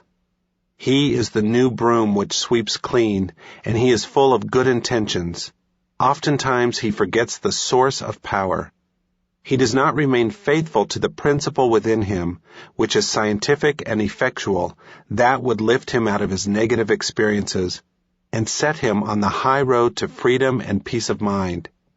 He begins to indulge mentally and emotionally with ideas and thoughts extraneous to his announced aim and goal. In other words, he is not faithful to his ideal or wife. Know that the subjective or deep self within you will accept your request, and being the great fabricator, it will bring it to pass in its own way. All you do is release your request with faith and confidence, in the same way you would cast a seed on the ground, or mail a letter to a friend, knowing the answer would come. Did you ever go between two great rocks and listen to the echo of your voice? This is the way the life principle within you answers. You will hear the echo of your own voice. Your voice is your inner mental movement of the mind, your inner psychological journey where you feasted mentally on an idea until you were full. Then you rested. Knowing this law and how to use it, be sure you never become drunk with power, arrogance, pride, or conceit. Use the law to bless, heal, inspire, and lift up others as well as yourself. Man misuses the law by selfishly taking advantage of his fellow man. If you do, you hurt and attract loss to yourself. Power, security, and riches are not to be obtained externally. They come from the treasure house of eternity within. We should realize that the good wine is always present, for God is the eternal now. Regardless of present circumstances, You can prove your good is ever present by detaching yourself mentally from the problem, going on the high watch, and go about your Father's business. To go on the high watch is to envision your good, to dwell on the new concept of yourself, to become married to it and sustain the happy mood by remaining faithful, full of faith every step of the way, knowing that the wine of joy, the answered prayer, is on the way. Now is the day of salvation. The kingdom of heaven is at hand. Thou hast kept the good wine until now. You can, this moment, travel psychologically in your mind and enter mentally through divine imagination into any desired state. The wealth, health, or invention you wish to introduce are all invisible first. Everything comes out of the invisible. You must subjectively possess riches before you can objectively possess wealth. The feeling of wealth produces wealth, for wealth is a state of consciousness. A state of consciousness is how you think, feel, believe, and what you mentally give consent to. A teacher in California, receiving over $5,000 or $6,000 a year, looked in a window at a beautiful ermine coat that was priced at $8,000. She said, "It would take me years to save that money. I could never afford it. Oh, how I want it." She listened to our lectures on Sunday mornings. By ceasing to marry these negative concepts, she learned that she could have a coat, car, or anything she wished without hurting anybody on the face of the earth. I told her to imagine she had the coat on, to feel its beautiful fur, and to get the feel of it on her. She began to use the power of her imagination prior to sleep at night. She put the imaginary coat on, fondled it, caressed it, like a child does with her doll. She continued to do this and finally felt the thrill of it all. She went to sleep every night wearing this imaginary coat and being so happy in possessing it. 3 months went by and nothing happened. She was about to waver, but she reminded herself that it is the sustained mood which demonstrates. He who perseveres to the end shall be saved. The solution will come to the person who does not waver, but always goes about with the perfume of His presence with him. The answer comes to the man who walks in the light that it is done. You are always using the perfume of His presence when you sustain the happy, joyous mood of expectancy, knowing your good is on the way. You saw it in the unseen, and you know you will see it in the seen. The sequel to the teacher's drama of the mind is interesting. One Sunday morning after our lecture, a man accidentally stepped on her toe, apologized profusely, asked her where she lived, and offered to drive her home. She accepted gladly. Shortly after, he proposed marriage, gave her a beautiful diamond ring, and said to her, "I saw the most wonderful coat. You would simply look radiant wearing it." It was the coat she admired 3 months previously. The salesman said over 100 wealthy women looked at the coat, admired it immensely, but for some reason always selected another garment. Through your capacity to choose, imagine the reality of what you have selected, and through faith and perseverance, you can realize your goal in life. All the riches of heaven are here now, within you, waiting to be released. Peace, joy, love, guidance, inspiration, goodwill, and abundance all exist now. All that is necessary in order to express God's riches is for you to leave the present now, your limitation, enter into the mental vision or picture, and in a happy, joyous mood, become one with your ideal. Having seen and felt your good in moments of high exaltation, you know that in a little while you shall see your ideal objectively as you walk through time and space. As within, so without. As above, so below. As in heaven, so on earth. In other words, you will see your beliefs expressed. Man is belief expressed. How Success Grows from Failure by Napoleon Hill. Turn back the pages of history, back to the very beginning of all that we know of civilization, and you will find that the men and women whose names lived after they passed on were those whose efforts were born of struggle, hardship, and failure. Men may leave behind them monuments of marble without struggle, hardship, and failure, but those who would build monuments in the hearts of their fellow men, where neither the disintegrating forces of the elements nor the degrading hand of man can destroy them, must pay the price in sacrifice and struggle. 10 years ago, a baby was born into one of the wealthiest families in America.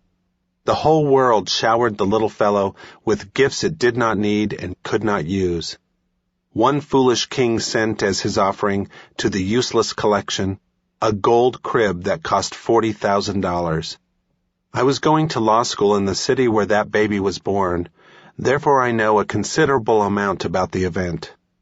That bountiful shower of gifts reminded me of the passage in the Bible that reads something along these lines.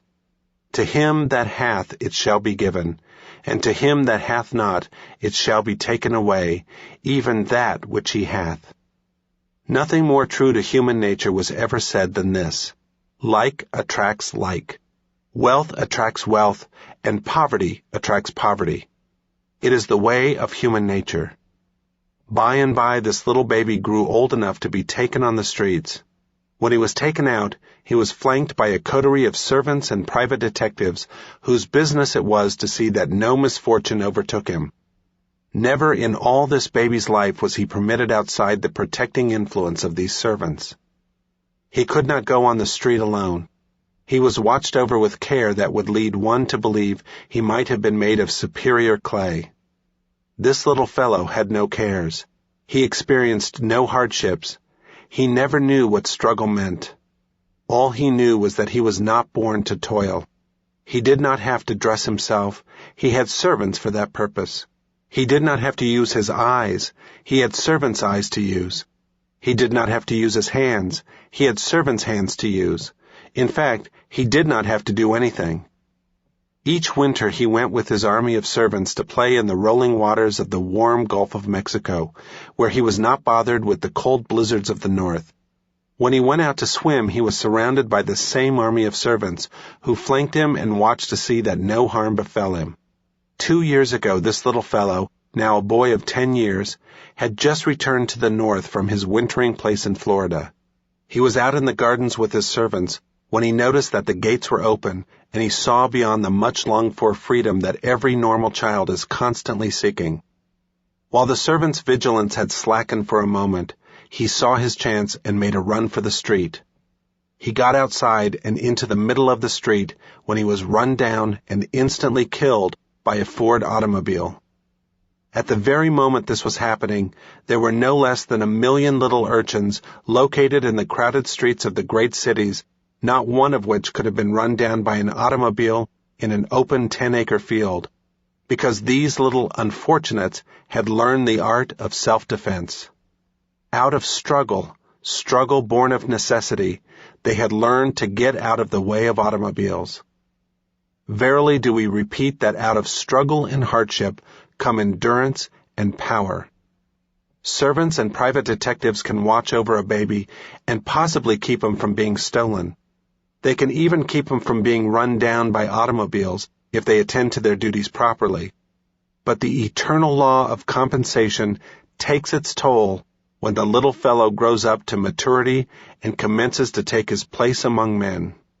He pays dearly for the early protection that relieved him of struggle the very first time he is called upon to rely entirely on his own resources, because he finds that he has no real resources. The strong-armed blacksmith developed his strength out of resistance. The greater the resistance, the greater his strength. By wielding a heavy hammer day in and day out, he finally grew a mighty arm that serves him wherever physical strength is needed. He developed his strong arm in exactly the same manner that all strength must be developed, by overcoming resistance. We point with pride to Lincoln as being one of the really great Americans of the past, yet how many stop to consider that his strength, both physical and moral, grew out of hardship and struggle? No doubt Nancy Hanks would have given Lincoln as royal a birth as that of the little boy mentioned before if she had been financially able, But if she had done so, there is but little doubt that Lincoln would never have risen to the heights to which he attained. Much of Lincoln's greatness grew out of his early struggles and hardships, because out of these grew strength, that mighty strength which carried him through one of the most trying crises of this country. The most dangerous handicap with which any child could be surrounded is the handicap of money, provided it is used to relieve the child of struggle. 20-odd years ago, I was secretary to a wealthy man whose 2 sons were away at college. It was a part of my duty to make a check out for $100 for each of these boys on the first of the month. This was their spending money, and spend it they did. Well do I remember how I envied these boys the easy time this monthly remittance provided. By and by they returned home with their sheepskins and other things too, among them being the capacity for great quantities of whiskey. One of those boys is now under the sod, and the other is in an insane asylum, a victim of DTs. Last year I had the privilege of speaking in the college where one of the boys went to school. The principal of the school told me that the $100 check which came monthly for that boy was the influence that undermined him. With that check he had money to be a good fellow. This led to the drink habit, and that led to ruination. I can see now that fate dealt me a lucky blow when it placed the great cosmic urge of necessity behind me in my early childhood and forced me to struggle for a schooling and for existence itself. That struggle seemed hard then, but I know now that it was the strengthening process I needed to prepare me for a man's work in life. My own boys are coming along now, and in spite of the powerful moral which I have drawn from my own experience, and from my observation of the 2 boys mentioned, I see myself inclined to make it easy for my boys when I can. This is a common tendency, a human sort of tendency perhaps, which can lead nowhere but to distress and grief when the child is called upon for the reserve strength that is not there because he has never met with the necessary resistance. It may seem like a trite statement, but it is nonetheless true on that account to say the only permanent good that can come to a child comes out of what he does for himself. The greatest service that can be rendered to any person on earth is the service which causes that person to rely upon himself.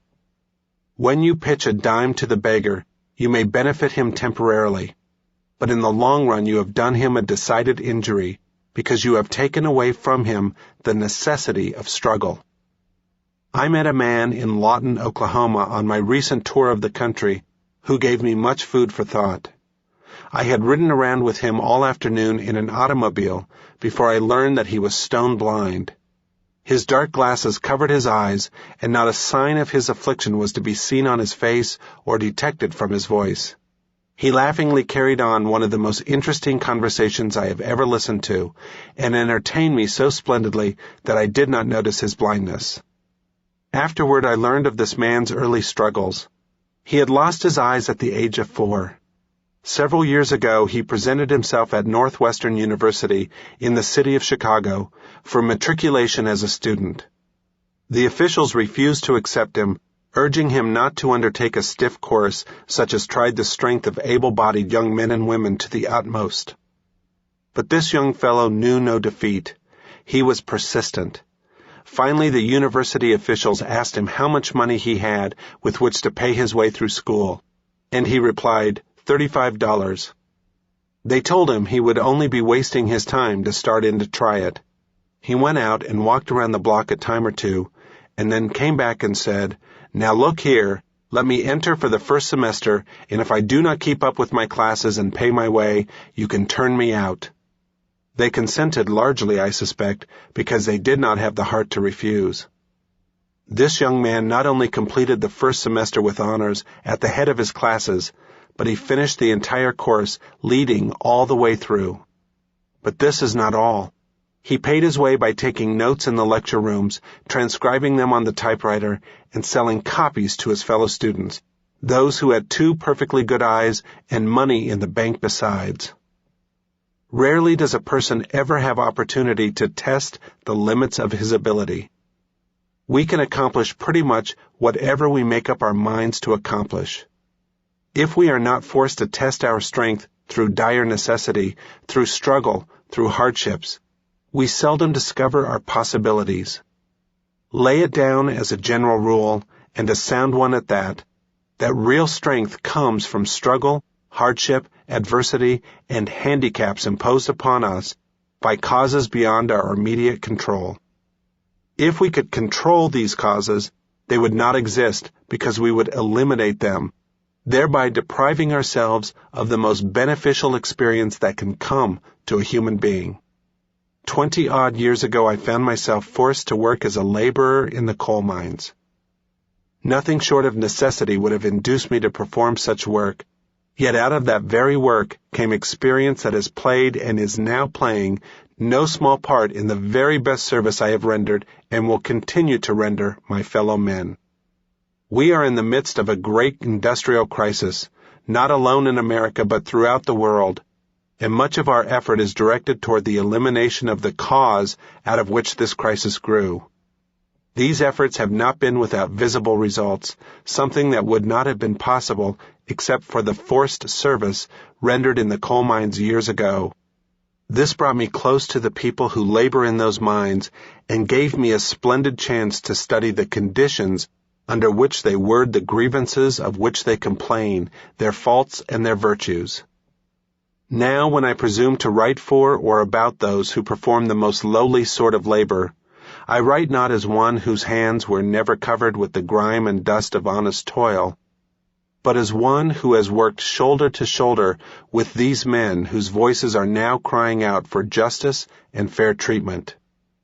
And when I send back the message to the laborers out of which ranks I came, urging them to perform more work and better work than actually paid for, I know that I am not leading them astray or counseling them unwisely, because it has been this one practice more than any other that has helped me throw off an undesirable, unprofitable environment and get into the work that I love. The reason why this is a sound practice is obvious. It develops greater and greater ability, and finally, a man just naturally bursts out of his cramped environment, attracting the attention of men in a more desirable walk of life. Out of effort and resistance comes strength.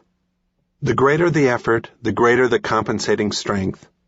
And the man who foolishly withholds the best service he is capable of rendering, because he may not be receiving what it is worth, is only prolonging the time of failure.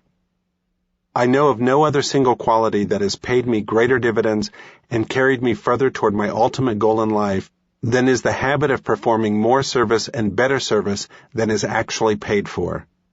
But lay stress on that word habit. This practice must become a habit, and recognition must be gained before the real results begin to show. To merely perform better service than is paid for one day, and refrain from doing it the other 5 working days of the week, would be something like training 1 hour a week for a prize fight and resting the remainder of the time. Out of resistance comes strength. A man may be born to the weary treadmill of toil, but if he understands that out of toil, out of resistance, out of effort, out of adversity comes strength, he will not long remain a victim of this handicap. Instead, he will soon burst the cords of circumstances and environment, no matter how strong they may seem, and rise to claim his own that is born of struggle and hardship. A toast to the man who fails. As my fingers begin to play upon the keyboard of my typewriter, I look and see before me a great army of men whose faces show the lines of care and despair. Some are in rags, having reached the last stage of that long, long trail which all men fight to avoid, failure. Others are in better circumstances, but the fear of starvation shows plainly on their faces. The smile of courage has left their lips, and they, too, seem to have given up the fight. The scene shifts. I look again and am carried backward into the events of history past, and there I see also the failures of the past, failures which have meant more to the human race than all the successes recorded in the history of the world.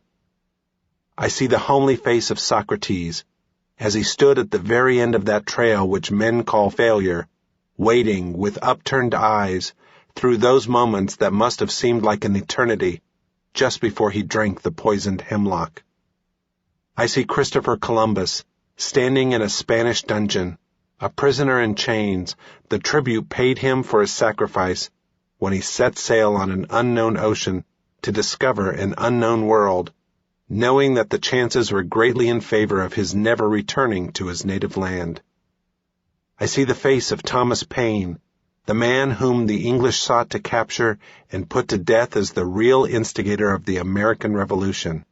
I see him lying in a filthy prison in France, waiting calmly under the shadow of the guillotine, a reprieve from death, and writing, as he waited, many pages dedicated to the advancement of human liberty.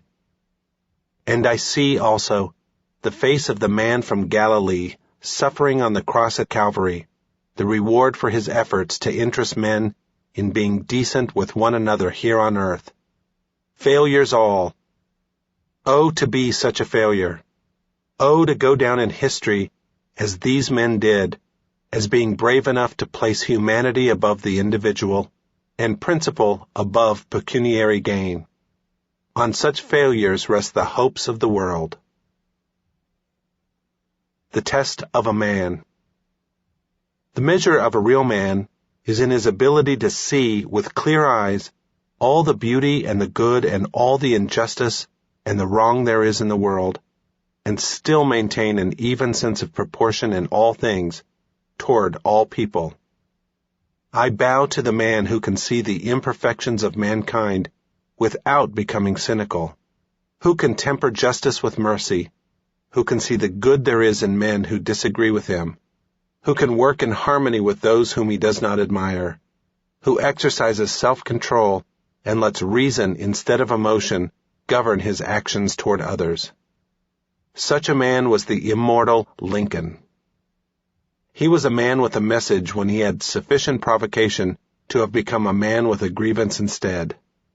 As reward for his greatness, the world has erected an everlasting monument to Lincoln's name, a monument that the elements can never disintegrate, that no depredating hand can destroy, a monument built in the heart of the people, built not of stone but of love, sympathy, patience, tolerance, and forgiveness for mankind, those gentle qualities that memory attaches to his name and which are now the real test of a man.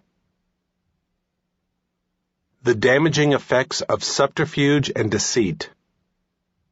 Nothing really seems so very bad until someone tries to cover it up through subterfuge and deceit. We may not agree with the man who boldly admits his shortcomings, but we cannot withhold from him a certain healthy respect on account of his boldness. On the other hand, the moment a person resorts to secrecy or to subterfuge, even in connection with matters of small importance, that person becomes immediately marked as unworthy of trust. If there is a skeleton in the closet which is apt to crawl out to plague one of the most inopportune time, a mighty good plan is to voluntarily drag it out and say, "There it is. What are you going to do about it?" People will forgive most anything unless there is an attempt to cover it up and clothe it in secrecy. In that event, forgiveness comes reluctantly, if at all. Many a solid friend has been made by open frankness in connection with matters that, within themselves, were of small importance, while on the other hand lifelong enemies have been made by lack of this frankness. If a person is secretive and resorts to deceit and subterfuge in small matters, the supposition is that in matters of greater import, the same tactics will prevail. Deliver more service and better service than you are paid for. This simple injunction comes from a man who started at the very bottom, in the most lowly sort of labor. It constitutes the keynote of almost every public address this man delivers. It permeates nearly everything he writes. It creeps into his everyday conversation. There are many reasons why this is sound counsel, only one of which need be mentioned. Namely, every person who forms the habit of delivering this sort of service soon attracts the attention of competitive bidders for his services. He stands out above the common crowd like a skyscraper above the ordinary buildings, and there is keen competition for his labor.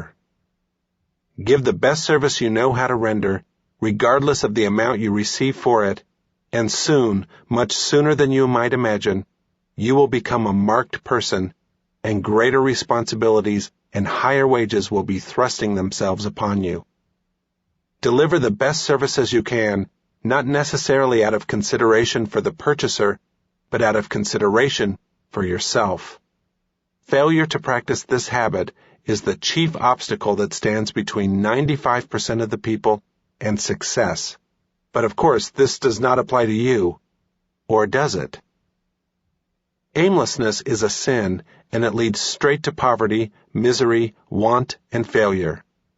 A man without a definite constructive purpose in life is simply one of nature's mistakes, because she did not intend to create such a being in all probability.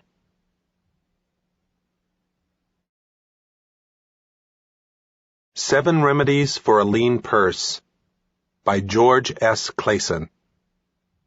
Note to the listener. The following story is a parable devised by Clason. His teaching method was to render financial advice in the form of mythical stories. The glory of Babylon endures. Down through the ages its reputation comes to us as the richest of cities, its treasures as fabulous. Yet it was not always so.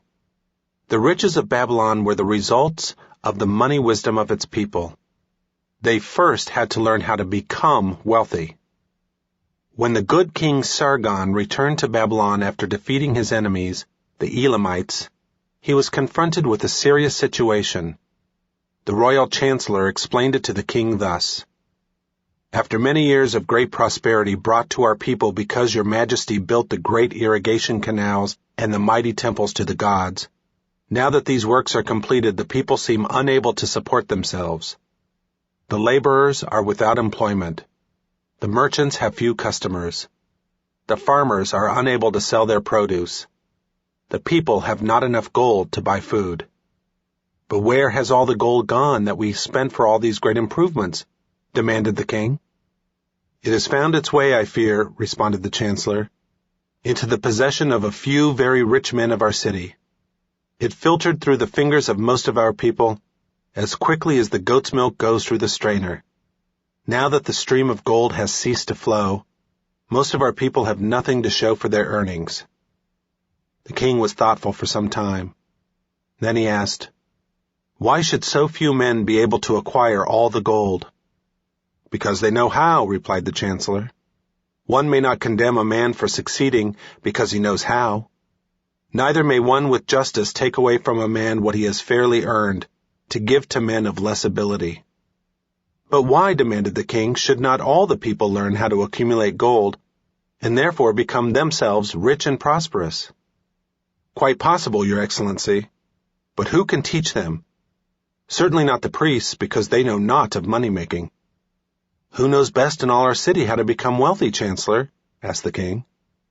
"Thy question answers itself, Your Majesty. Who has amassed the greatest wealth in Babylon?" "Well said, my able Chancellor. It is Arcad. He is the richest man in Babylon. Bring him before me on the morrow." Upon the following day, as the king had decreed, Arcad appeared before him, straight and sprightly despite his 70 years. "Arcad," spoke the king, "is it true thou art the richest man in Babylon?" "So it is reported, Your Majesty, and no man disputes it." "How became thou so wealthy?" "By taking advantage of opportunities available to all citizens of our good city." "Thou hadst nothing to start with?" "Only a great desire for wealth. Besides this, nothing." "Arcad," continued the king, "our city is in a very unhappy state because a few men know how to acquire wealth and therefore monopolize it, while the mass of our citizens lack the knowledge of how to keep any part of the gold they receive. It is my desire that Babylon be the wealthiest city in the world. Therefore, it must be a city of many wealthy men. Therefore, we must teach all the people how to acquire riches. Tell me, Arcad, is there any secret to acquiring wealth? Can it be taught? It is practical, Your Majesty. That which one man knows can be taught to others. The king's eyes glowed. Arcad, thou speakest the words I wish to hear. Wilt thou lend thyself to this great cause?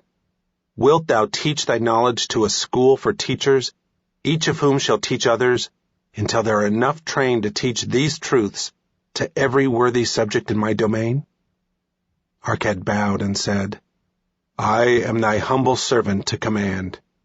Whatever of knowledge I possess will I gladly give for the betterment of my fellow men and the glory of my king. Let your good chancellor arrange for me a class of 100 men, and I will teach them those 7 remedies which did fatten my purse, than which there was none leaner in all Babylon. A fortnight later, in compliance with the king's command, the chosen 100 assembled in the great hall of the Temple of Learning, seated upon colorful rugs in a semicircle. Arcad sat beside a small taboret upon which smoked a sacred lamp sending forth a strange and pleasing odor. Behold the richest man in Babylon, whispered a student, nudging his neighbor as Arcad rose. He is but a man even as the rest of us. As a dutiful subject of our great king, Arcad began, I stand before you in his service, because once I was a poor youth who did greatly desire gold, and because I found knowledge that enabled me to acquire it. He asked that I impart unto you my knowledge. I started my fortune in the humblest way. I had no advantage not enjoyed as fully by you and every citizen of Babylon. The first storehouse of my treasure was a well-worn purse. I loathed its useless emptiness. I desired that it be round and full, clinking with the sound of gold. Therefore, I sought every remedy for a lean purse. I found 7. To you who are assembled before me, shall I explain the 7 remedies for a lean purse, which I do recommend to all men who desire much gold. Each day for 7 days will I explain to you one of the 7 remedies. Listen attentively to the knowledge that I will impart. Debate it with me. Discuss it among yourselves. Learn these lessons thoroughly, that you may also plant in your own purses the seed of wealth. First must each of you start wisely to build a fortune of his own. Then wilt thou be competent, and only then, to teach these truths to others. I shall teach you in simple ways how to fatten your purses. This is the first step leading to the temple of wealth, and no man may climb who cannot plant his feet firmly upon the first step. We shall now consider the first remedy. The first remedy. Start thy purse to fattening. Arcad addressed a thoughtful man in the second row. My good friend, at what craft workest thou? I, replied the man, am a scribe and carve records upon the clay tablets. Even at such labor did I myself earn my first coppers. Therefore thou hast the same opportunity to build a fortune. He spoke to a florid-faced man further back. Pray tell also, what dost thou to earn thy bread? I, responded this man, am a meat butcher. I do buy the goats the farmers raise and kill them and sell the meat to the housewives and the hides to the sandal makers. Because thou dost also labor and earn, thou hast every advantage to succeed that I did possess. In this way did Arcad proceed to find out how each man labored to earn his living. When he had done questioning them, he said, Now, my students, ye can see that there are many trades and labors at which men may earn coins. Each of the ways of earning is a stream of gold from which the worker doth divert by his labors a portion to his own purse. Therefore into the purse of each of you flows a stream of coins, large or small, according to his ability. Is it not so? Thereupon they agreed that it was so. Then, continued Arcad, if each of you desireth to build for himself a fortune, is it not wise to start by utilizing that source of wealth, which he already has established? To this they agreed. Then Arcad turned to a humble man who had declared himself an egg merchant. If thou select one of thy baskets and put into it each morning 10 eggs, and take out from it each evening 9 eggs, what will eventually happen? It will become in time overflowing. Why? Because each day I put in one more egg than I take out. Arcad turned to the class with a smile. Does any man here have a lean purse? First they looked amused. Then they laughed. Lastly, they waved their purses in jest. All right, he continued. Now I shall tell thee the first remedy I learned to cure a lean purse. Do exactly as I have suggested to the egg merchant. For every 10 coins thou placest within thy purse, take out for use but 9. Thy purse will start to fatten at once, and its increasing weight will feel good in thy hand, and bring satisfaction to thy soul. Deride not what I say because of its simplicity. Truth is always simple. I told thee I would tell how I built my fortune. This was my beginning. I too carried a lean purse and cursed it, because there was naught within to satisfy my desires. But when I began to take out from my purse but 9 parts of 10 I put in, it began to fatten. So will thine. Now I will tell a strange truth, the reason for which I know not. When I ceased to pay out more than 9/10 of my earnings, I managed to get along just as well. I was not shorter than before. Also, ere long, did coins come to me more easily than before. Surely it is a law of the gods that unto him who keepeth and spendeth not a certain part of all his earnings shall gold come more easily. Likewise him whose purse is empty does gold void. Which desirest thou the most? Is it the gratification of thy desires of each day, a jewel, a bit of finery, better raiment, more food, things quickly gone and forgotten? Or is it substantial belongings, gold, lands, herds, merchandise, income-bringing investment? The coins thou takest from thy purse bring the first. The coins thou leavest within it will bring the latter. This, my students, was the first remedy I did discover for my lean purse.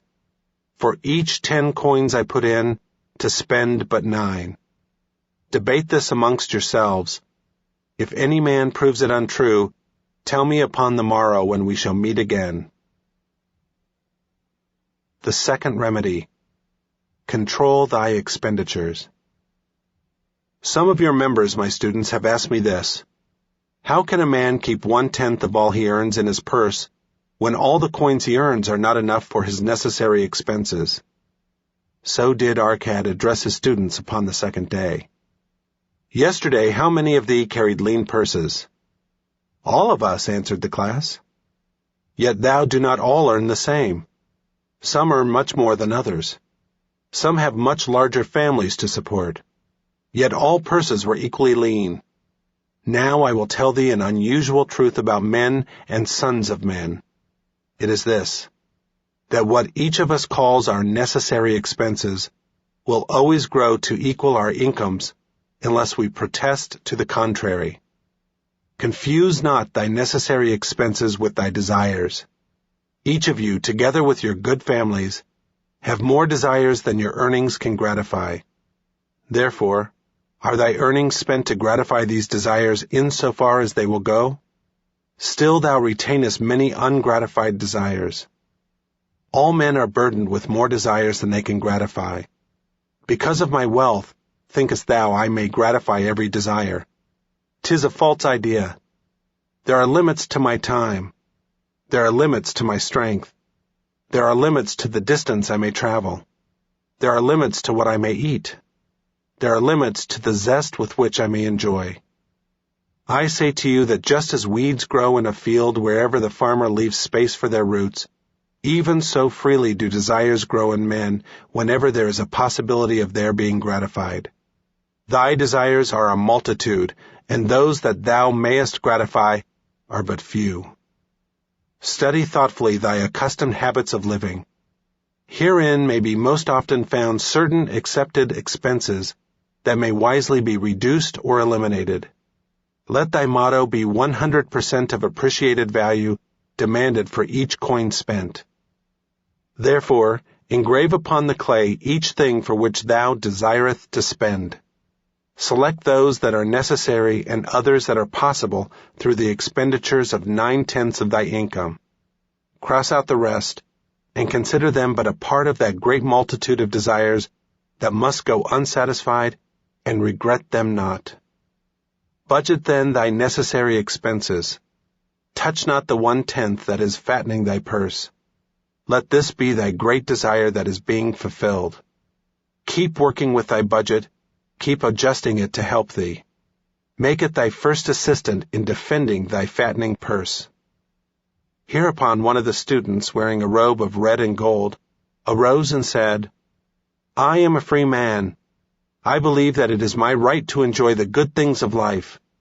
Therefore do I rebel against the slavery of a budget, which determines just how much I may spend and for what. I feel it would take much pleasure from my life, and make me little more than a pack-ass to carry a burden. To him Arcad replied, Who, my friend, would determine thy budget? I would make it for myself, responded the protesting one. In that case, were a pack-ass to budget his burden, would he include therein jewels and rugs and heavy bars of gold? Not so. He would include hay and grain and a bag of water for the desert trail. The purpose of a budget is to help thy purse to fatten. It is to assist thee to have thy necessities, and insofar as attainable, thy other desires. It is to enable thee to realize thy most cherished desires by defending them from thy casual wishes. Like a bright light in a dark cave, thy budget shows up the leaks from thy purse and enables thee to stop them and control thy expenditures for definite and gratifying purposes. This, then, is the second remedy for a lean purse. Budget thy expenses that thou mayest have coins to pay for thy necessities, to pay for thy enjoyments, and to gratify thy worthwhile desires without spending more than 9/10 of thy earnings. The third remedy. Make thy gold multiply. Behold, thy lean purse is fattening. Thou hast disciplined thyself to leave therein 1/10 of all thou earnest. Thou hast controlled thy expenditures to protect thy growing treasure. Next, we will consider means to put thy treasure to labor and to increase. Gold in a purse is gratifying to own, and satisfieth a miserly soul, but earns nothing. The gold we may retain from our earnings is but the start. The earnings it will make shall build our fortunes. So spoke Arcad upon the third day to his class. How, therefore, may we put our gold to work? My first investment was unfortunate, for I lost all. Its tale I will relate later. My first profitable investment was a loan I made to a man named Agar, a shield maker. Once each year did he buy large shipments of bronze brought from across the sea to use in his trade. Lacking sufficient capital to pay the merchants, he would borrow from those who had extra coins. He was an honorable man. His borrowing he would repay, together with a liberal rental as he sold his shields. Each time I loaned to him, I loaned back also the rental he had paid to me. Therefore, not only did my capital increase, but its earning likewise increased. Most gratifying was it to have these sums returned to my purse. I tell you, my students, a man's wealth is not in the coins he carries in his purse, it is in the income he buildeth, the golden stream that continually floweth into his purse, and keepeth it always bulging. That is what every man desireth. That is what thou, each one of thee, desireth. An income that continueth to come whether thou work or travel.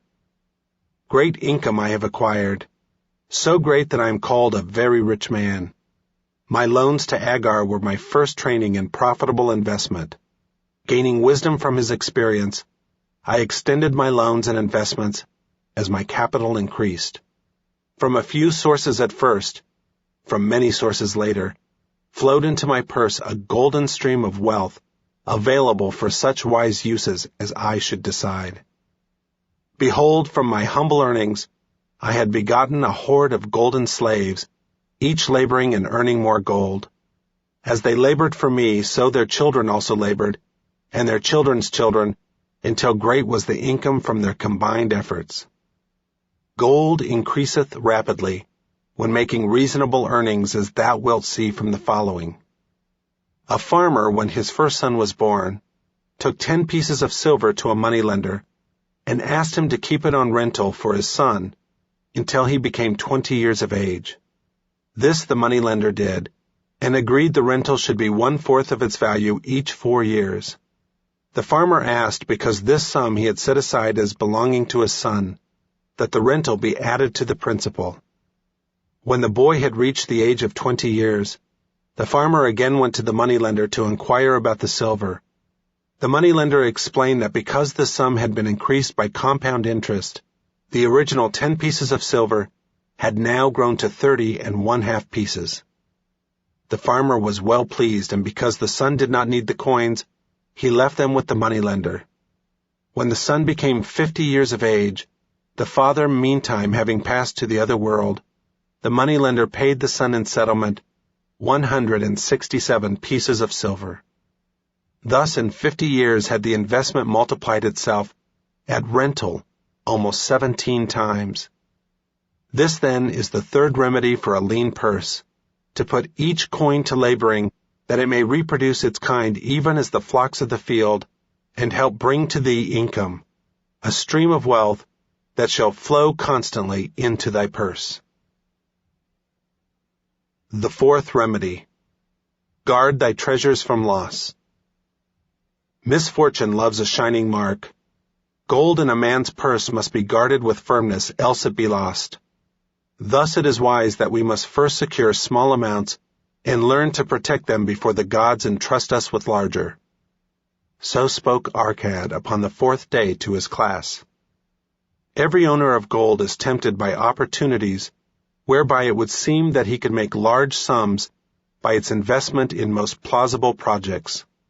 Often friends and relatives are eagerly entering each investment and urge him to follow. The first sound principle of investment is security for thy principal. Is it wise to be intrigued by larger earnings when thy principal may be lost? I say not. The penalty of risk is probable loss. Study carefully before parting with the treasure each assurance that it may be safely reclaimed.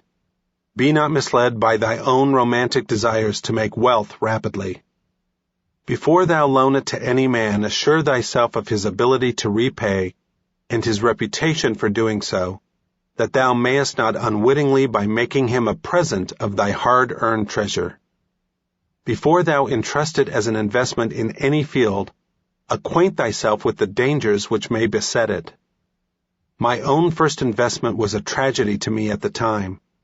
The guarded savings of a year I did entrust to a brickmaker named Osmore, who was traveling over the far seas and in Tyre agreed to buy for me the rare jewels of the Phoenicians. These we would sell upon his return and divide the profits. The Phoenicians were scoundrels and sold him bits of glass. My treasure was lost. Today my training would show me at once the folly of entrusting a brickmaker to buy jewels. Therefore, do I advise thee from the wisdom of my experiences, be not too confident of thy own wisdom in entrusting thy treasures to the possible pitfalls of investments. Better far consult the wisdom of those experienced in handling money for profit. Such advice is freely given for the asking, and may readily possess a value equal in gold to the sum thou considerest investing. In truth, such is its actual value if it save thee from loss.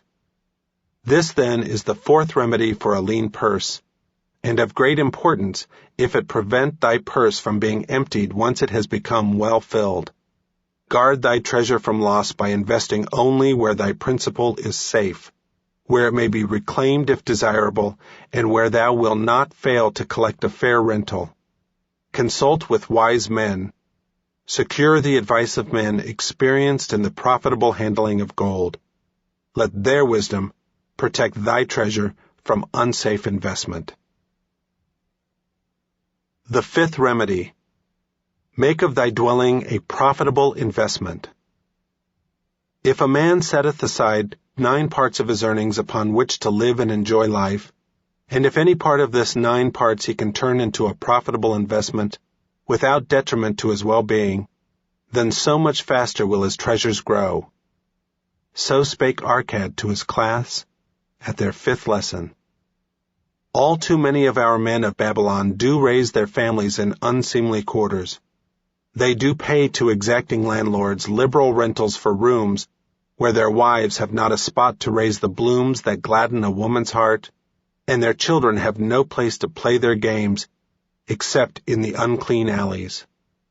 No man's family can fully enjoy life unless they do have a plot of ground wherein children can play in the clean earth, and where the wife may raise not only blossoms, but good rich herbs to feed her family. To a man's heart it brings gladness to eat the figs from his own trees and the grapes of his own vines, to own his own domicile, and to habit a place he is proud to care for, putteth confidence in his heart, and greater effort behind all his endeavors. Therefore do I recommend that every man own the roof that sheltereth him and his. Nor is it beyond the ability of any well-intentioned man to own his home. Hath not our great king so widely extended the walls of Babylon, that within them much land is now unused, and may be purchased at sums most reasonable?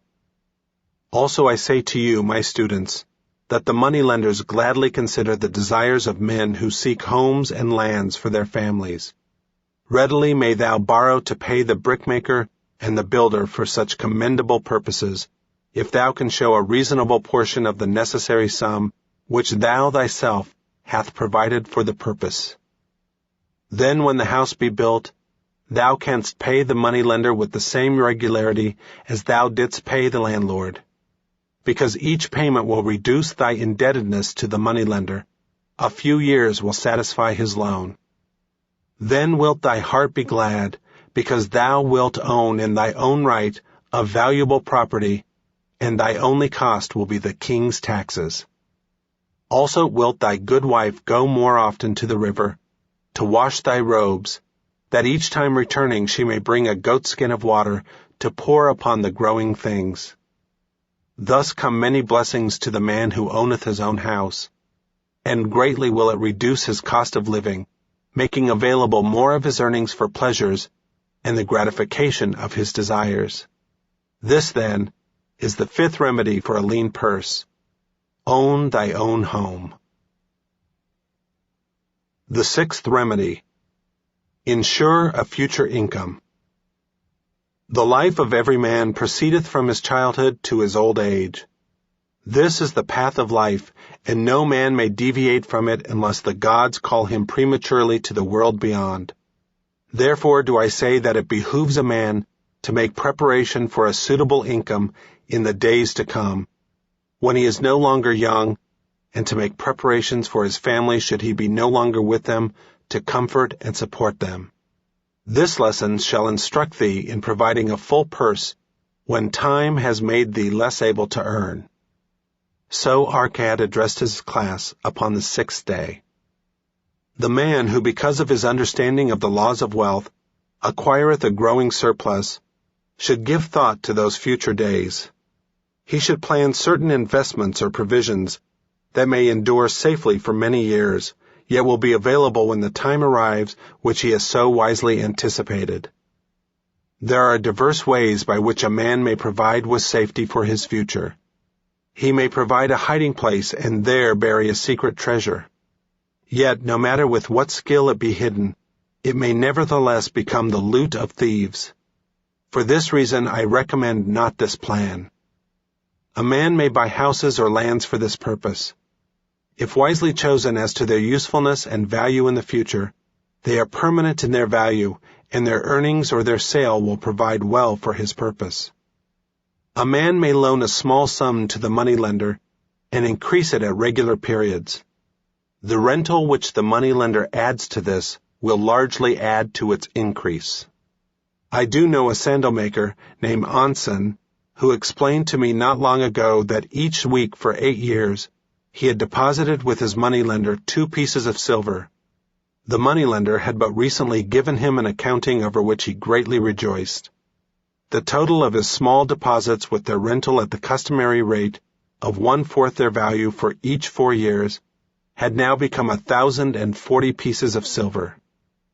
I did gladly encourage him further by demonstrating to him, with my knowledge of the numbers, that in 12 years more, if he would keep his regular deposits of but 2 pieces of silver each week, the moneylender would then owe him 4,000 pieces of silver, a worthy competence for the rest of his life.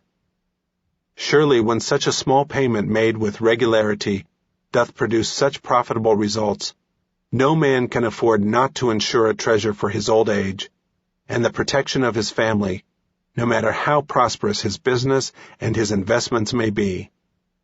I would that I might say more about this.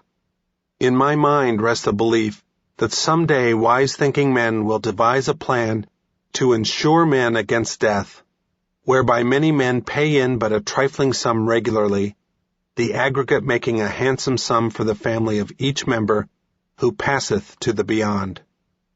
This do I see as something desirable, and which I could highly recommend. But today it is not possible, because it must reach beyond the life of any man or any partnership to operate. It must be as stable as the king's throne.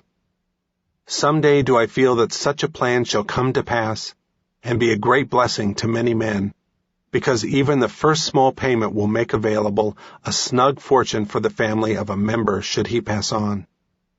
But because we live in our own day, and not in the days which are to come, we must take advantage of those means and ways of accomplishing our purposes. Therefore do I recommend to all men that they, by wise and well thought out methods, do provide against a lean purse in their mature years. For a lean purse to a man no longer able to earn, or to a family without its head, is a sore tragedy. This, then, is the 6th remedy for a lean purse. Provide in advance for the needs of thy growing age and the protection of thy family. The 7th remedy. Increase thy ability to earn. This day do I speak to thee, my students, of one of the most vital remedies for a lean purse. Yet I will talk not of gold but of yourselves, of the men beneath the robes of many colors who do sit before me. I will talk to you of those things within the minds and lives of men, which do work for or against their success. So did Arcad address his class upon the 7th day.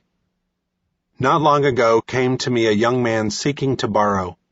When I questioned him the cause of his necessity, he complained that his earnings were insufficient to pay his expenses.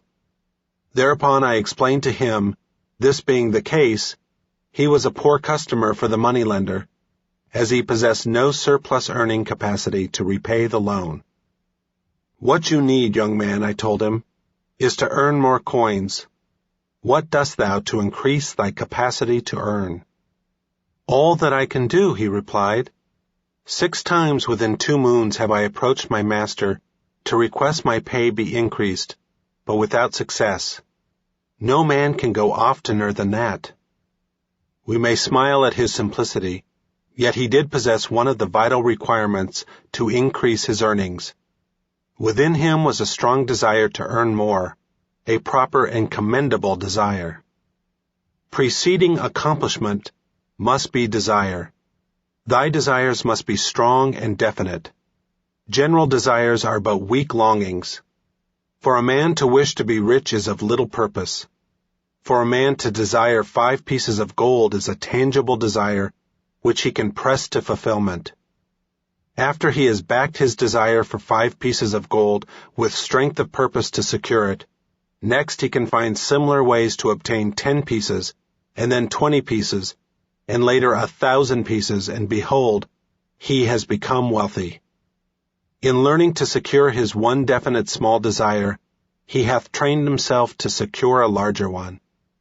This is the process by which wealth is accumulated, first in small sums, then in larger ones, as a man learns and becomes more capable. Desires must be simple and definite. They defeat their own purpose should they be too many, too confusing, or beyond the training to accomplish. As a man perfecteth himself in his calling, even so doth his ability to earn increase.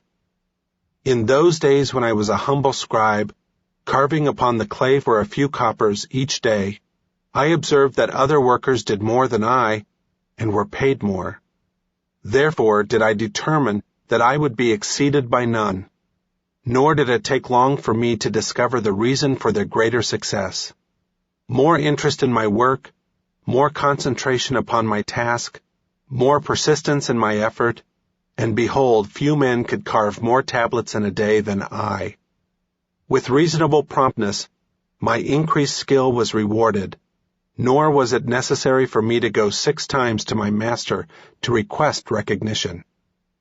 The more of wisdom we know, the more we may earn. That man who seeks to learn more of his craft shall be richly rewarded. If he is an artisan, he may seek to learn the methods and the tools of those most skillful in the same line. If he laboreth at the law or at healing, he may consult and exchange knowledge with others of his calling. If he be a merchant, he may continually seek better goods that can be purchased at lower prices. Always do the affairs of man change and improve, because keen-minded men seek greater skill, that they may better serve those upon whose patronage they depend. Therefore, I urge all men to be in the front rank of progress, and not to stand still, lest they be left behind. Many things come to make a man's life rich with gainful experiences. Such things as the following a man must do if he shall respect himself. He must pay his debts with all promptness within his power, not purchasing that for which he is unable to pay. He must take care of his family, that they may think and speak well of him. He must make a will of record that in case the gods call him, proper and honorable division of his property be accomplished. He must have compassion upon those who are injured or smitten by misfortune, and aid them within reasonable limits. He must do deeds of thoughtfulness to those dear to him. Thus the 7th and last remedy for a lean purse is to cultivate thy own powers, to study and become more skillful, to so act as to respect thyself. Thereby shalt thou acquire confidence in thyself to achieve thy carefully considered desires. These then are the 7 remedies for a lean purse, which out of the experience of a long and successful life, I do urge for all men who desire wealth. There is more gold in Babylon, my students, than thou dreamest of. There is abundance for all. Go thou forth and practice these truths, that thou mayest prosper and grow wealthy, as is thy right. Go thou forth and teach these truths, that every honorable subject of his majesty may also share liberally in the ample wealth of our beloved city. This is thy king's command. After Failure, What? By Orson Swett Marden. A great many people never really discover themselves until ruin stares them in the face. They do not seem to know how to bring out their reserves until they are overtaken by an overwhelming disaster, or until the sight of their blighted prospects and of the wreck of their homes and happiness stirs them to the very center of their beings. The real test of character is what a man does after he fails. What will he do next? What resources, what inventiveness will his failure arouse in him? Will it discover new sources of power? Will it bring out reserves, double his determination? Or will it dishearten him? I know no such unquestionable badger and ensign of a sovereign mind, said Emerson, as that tenacity of purpose which, through all changes of companions, or parties or fortunes, changes never, bates no jot of heart or hope, but wearies out opposition and arrives at its port. To come up again and wrest triumph from defeat, that is the secret of the success of every brave and noble life that ever was lived. A little boy was asked how he learned to skate. "Oh, by getting up every time I fell down," he replied. This is the spirit that leads men and armies to victory. It is not the fall, but the not getting up that is defeat. Perhaps the past has been a bitter disappointment to you.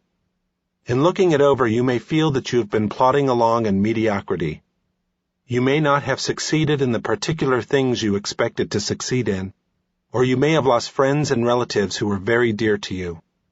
You may have lost your business, and even your home may have been wrenched from you because you could not pay the mortgage on it, or because of sickness and consequent inability to work. The new year may present a very discouraging outlook to you. Yet, in spite of any or all of these misfortunes, if you refuse to be conquered, victory is awaiting you further on the road. This is the test of your manhood. How much is there left in you after you have lost everything outside of yourself? If you lie down now, throw up your hands, and acknowledge yourself worsted, there is not much in you. But if, with heart undaunted and face turned forward, you refuse to give up or to lose faith in yourself, if you scorn to beat a retreat, you will show that the man left in you is bigger than your loss, greater than your cross, and larger than any defeat. You may say that you have failed too often, that there is no use in trying, that it is impossible for you to succeed, and that it is useless for you even to attempt to get on your feet again. Nonsense. There is no failure for a man whose spirit is unconquered. No matter how late the hour, or how many and repeated his failures, success is still possible. The evolution of Scrooge the miser in the closing years of his life, from a hard, narrow, heartless money grubber, whose soul was imprisoned in his shining heap of hoarded gold, to a generous, genial lover of his kind, is no mere myth of Dickens' brain. Time and again, in the history of our daily lives, chronicled in our newspapers, recorded in biographies, or exhibited before our eyes, we see men and women redeeming past failures, rising up out of the stupor of discouragement, and boldly turning face forward once more. There are thousands of people who have lost everything they had in the world, who are just as far from failure as they were before their loss, because of their unconquerable spirit, stout hearts that never quail. In true manhood, there is something which rises higher than worldly success or failure. No matter what reverses come to him, what disappointments or failures, a really great man rises superior to them. He never loses his equanimity. In the midst of storms and trials to which a weak nature would succumb, his serene soul, his calm confidence still assert themselves, so completely dominating all outward conditions that they have no power to harm him. What is defeat? Says Wendell Phillips. Nothing but the first steps to something higher. Many a one has finally succeeded only because he has failed after repeated efforts. If he had never met defeat, he would never have known any great victory. There is something in defeat which puts new determination into a man of mettle.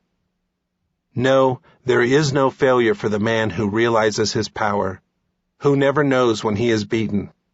There is no failure for the determined endeavor, the unconquerable will.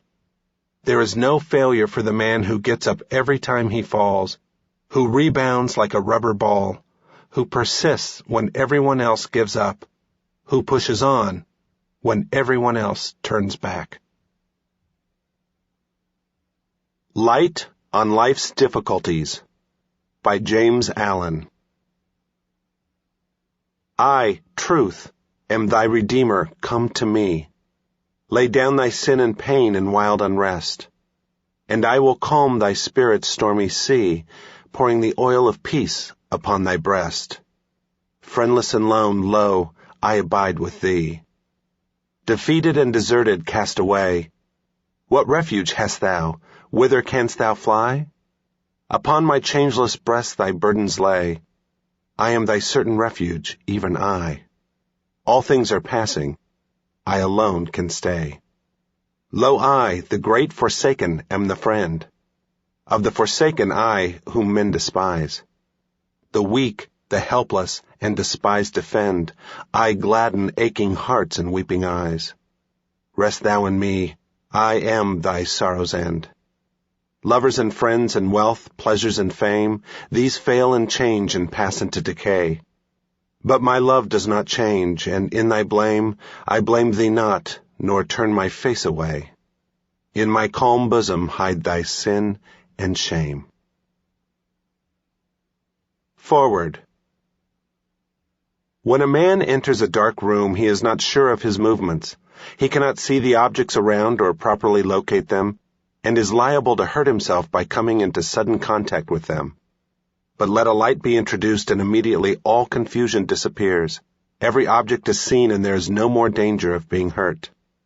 To the majority, life is such a dark room, and their frequent hurts, their disappointments, perplexities, sorrows, and pains, are caused by sudden contact with principles which they do not see, and are therefore not prepared to deal with.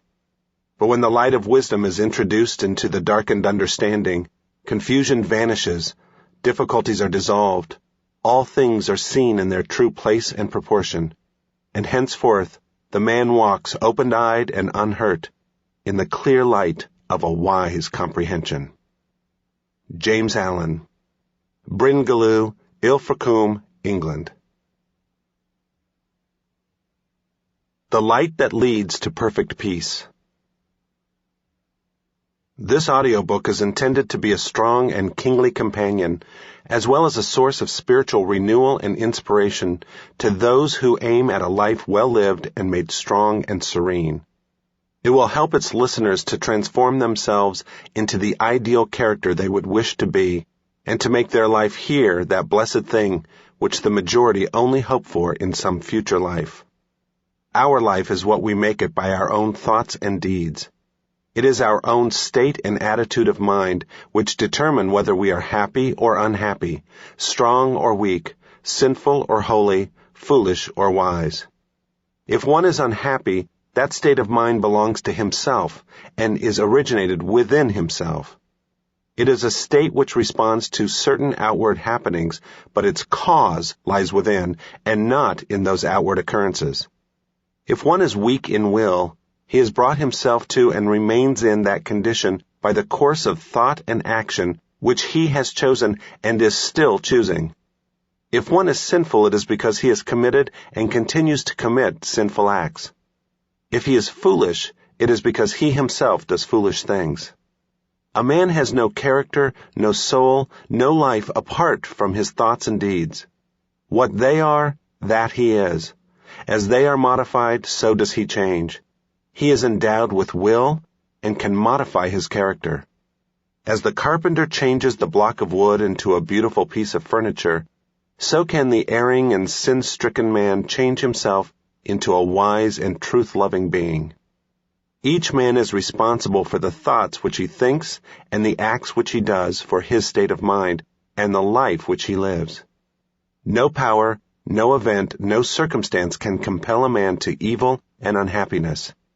He himself is his own compeller. He thinks and acts by his own volition. No being, however wise and great, not even the Supreme, can make him good and happy. He himself must choose the good and thereby find the happy. And because of this, that when a man wishes and wills he can find the good and the true, and enjoy its bliss and peace, there is eternal gladness in the courts of truth, and holy joy amongst the perfect ones. The gates of heaven are forever open, and no one is prevented from entering by any will or power but his own. But no one can enter the kingdom of heaven so long as he is enamored of and chooses the seductions of hell, so long as he resigns himself to sin and sorrow. There is a larger, higher, nobler, diviner life than that of sinning and suffering, which is so common, in which indeed nearly all are immersed, a life of victory over sin and triumph over evil, a life wise and happy, benign and tranquil, virtuous and peaceful. This life can be found and lived now, and he who lives it is steadfast in the midst of change, restful among the restless, peaceful though surrounded by strife. Should death confront him, he is calm. Though assailed by persecution, he knows no bitterness, and his heart is compassionate and filled with rejoicing. In this supremely beautiful life there is no evil, sin and sorrow are ended, and aching hearts and weeping eyes are no more. This life of triumph is not for those who are satisfied with any lower conditions. It is for those who thirst of it and are willing to achieve it, who are as eager for righteousness as the miser is for gold. It is always at hand and is offered to all, and blessed are they who accept and embrace it. They will enter the world of truth. They will find the perfect peace. Light on facts and hypotheses. When freedom of thought and freedom of expression abound, there is much controversy and much confusion. Yet it is from such controversial confusion that the simple facts of life emerge, attracting us with their eternal uniformity and harmony, and appealing forcibly to us with their invisible simplicity and truth. We are living in such an age of freedom and mental conflict. Never were religious sects so numerous. Schools, philosophical, occult, and otherwise, abound, and each is eager for the perpetuation and dominance of its own explanation of the universe. The world is in a condition of mental ferment. Contradiction has reached the point of confusion, so that the earnest seeker for truth can find no solid rock of refuge in the opposing systems which are presented to him, and is thereby thrown back upon himself, upon those incontrovertible facts of his own being which are ever with him, which are indeed himself his life. Controversy is ranged around hypotheses, not around facts. Fact is fixed and final. Hypothesis is variable and vanishing. In his present stage of development, man is not alive to the beautiful simplicity of facts, nor to the power of satisfaction which is inherent in them. He does not perceive the intrinsic loveliness of truth, but must add something to it. Hence, when a fact is named, the question almost invariably arises, how can you explain the fact? And then follows a hypothesis, which leads to another hypothesis, and so on, until the fact is altogether lost sight of, amid a mass of contradictory suppositions. Thus arise the sects and controversial schools. The clear perception of one fact will lead to the perception of other facts, but a supposition, while appearing to elucidate a fact, does in reality cover it up. We cannot realize the stately splendor of truth while playing with the gaudy and attractive toys of pretty hypotheses. Truth is not an opinion, nor can any opinion enlarge or adorn it. Fact and supposition are eternally separate, and the cleverest intellectual jugglery, while it may entertain and deceive even the elect, cannot in the slightest degree alter a fact or affect the future of things as they are. Because of this, the true teacher abandons the devious path of hypothesis and deals only with the simple facts of life, fixing the attention of men upon these, instead of increasing confusion and intensifying wordy warfare by foisting another assumption upon a world already lost and bewildered in a maze of hypotheses. The facts of life are ever before us, and can be understood and known if we but abandon our egotism and the blinding delusions which that egotism creates. Man need not go beyond his own being to find wisdom, and the facts of that being afford a sufficient basis on which to erect a temple of knowledge of such beauty and dimensions that it shall at once emancipate and glorify. Man is, and as he thinks, so he is. A perception and realization of these two facts alone, of man's being and thinking, lead into a vast avenue of knowledge which cannot stop short of the highest wisdom and perfection. One of the reasons why men do not become wise is that they occupy themselves with interminable speculations about a soul separate from themselves, that is, from their own mind, and so blind themselves to their actual nature and being. The supposition of a separate soul veils the eyes of man so that he does not see himself, does not know his mentality, is unaware of the nature of his thoughts, without which he would have no conscious life. Man's life is actual, his thoughts are actual, his life is actual. To occupy ourselves with the investigation of things that are is the way of wisdom.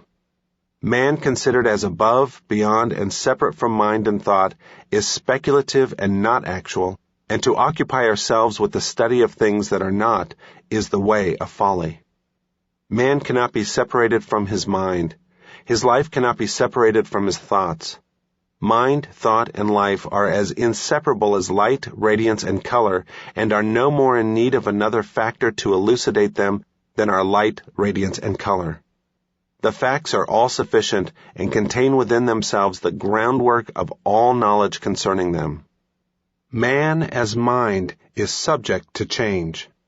He is not something made and finally complete, but has within him the capacity for progress. By the universal law of evolution, he has become what he is and is becoming that which he will be. His being is modified by every thought he thinks. Every experience affects his character.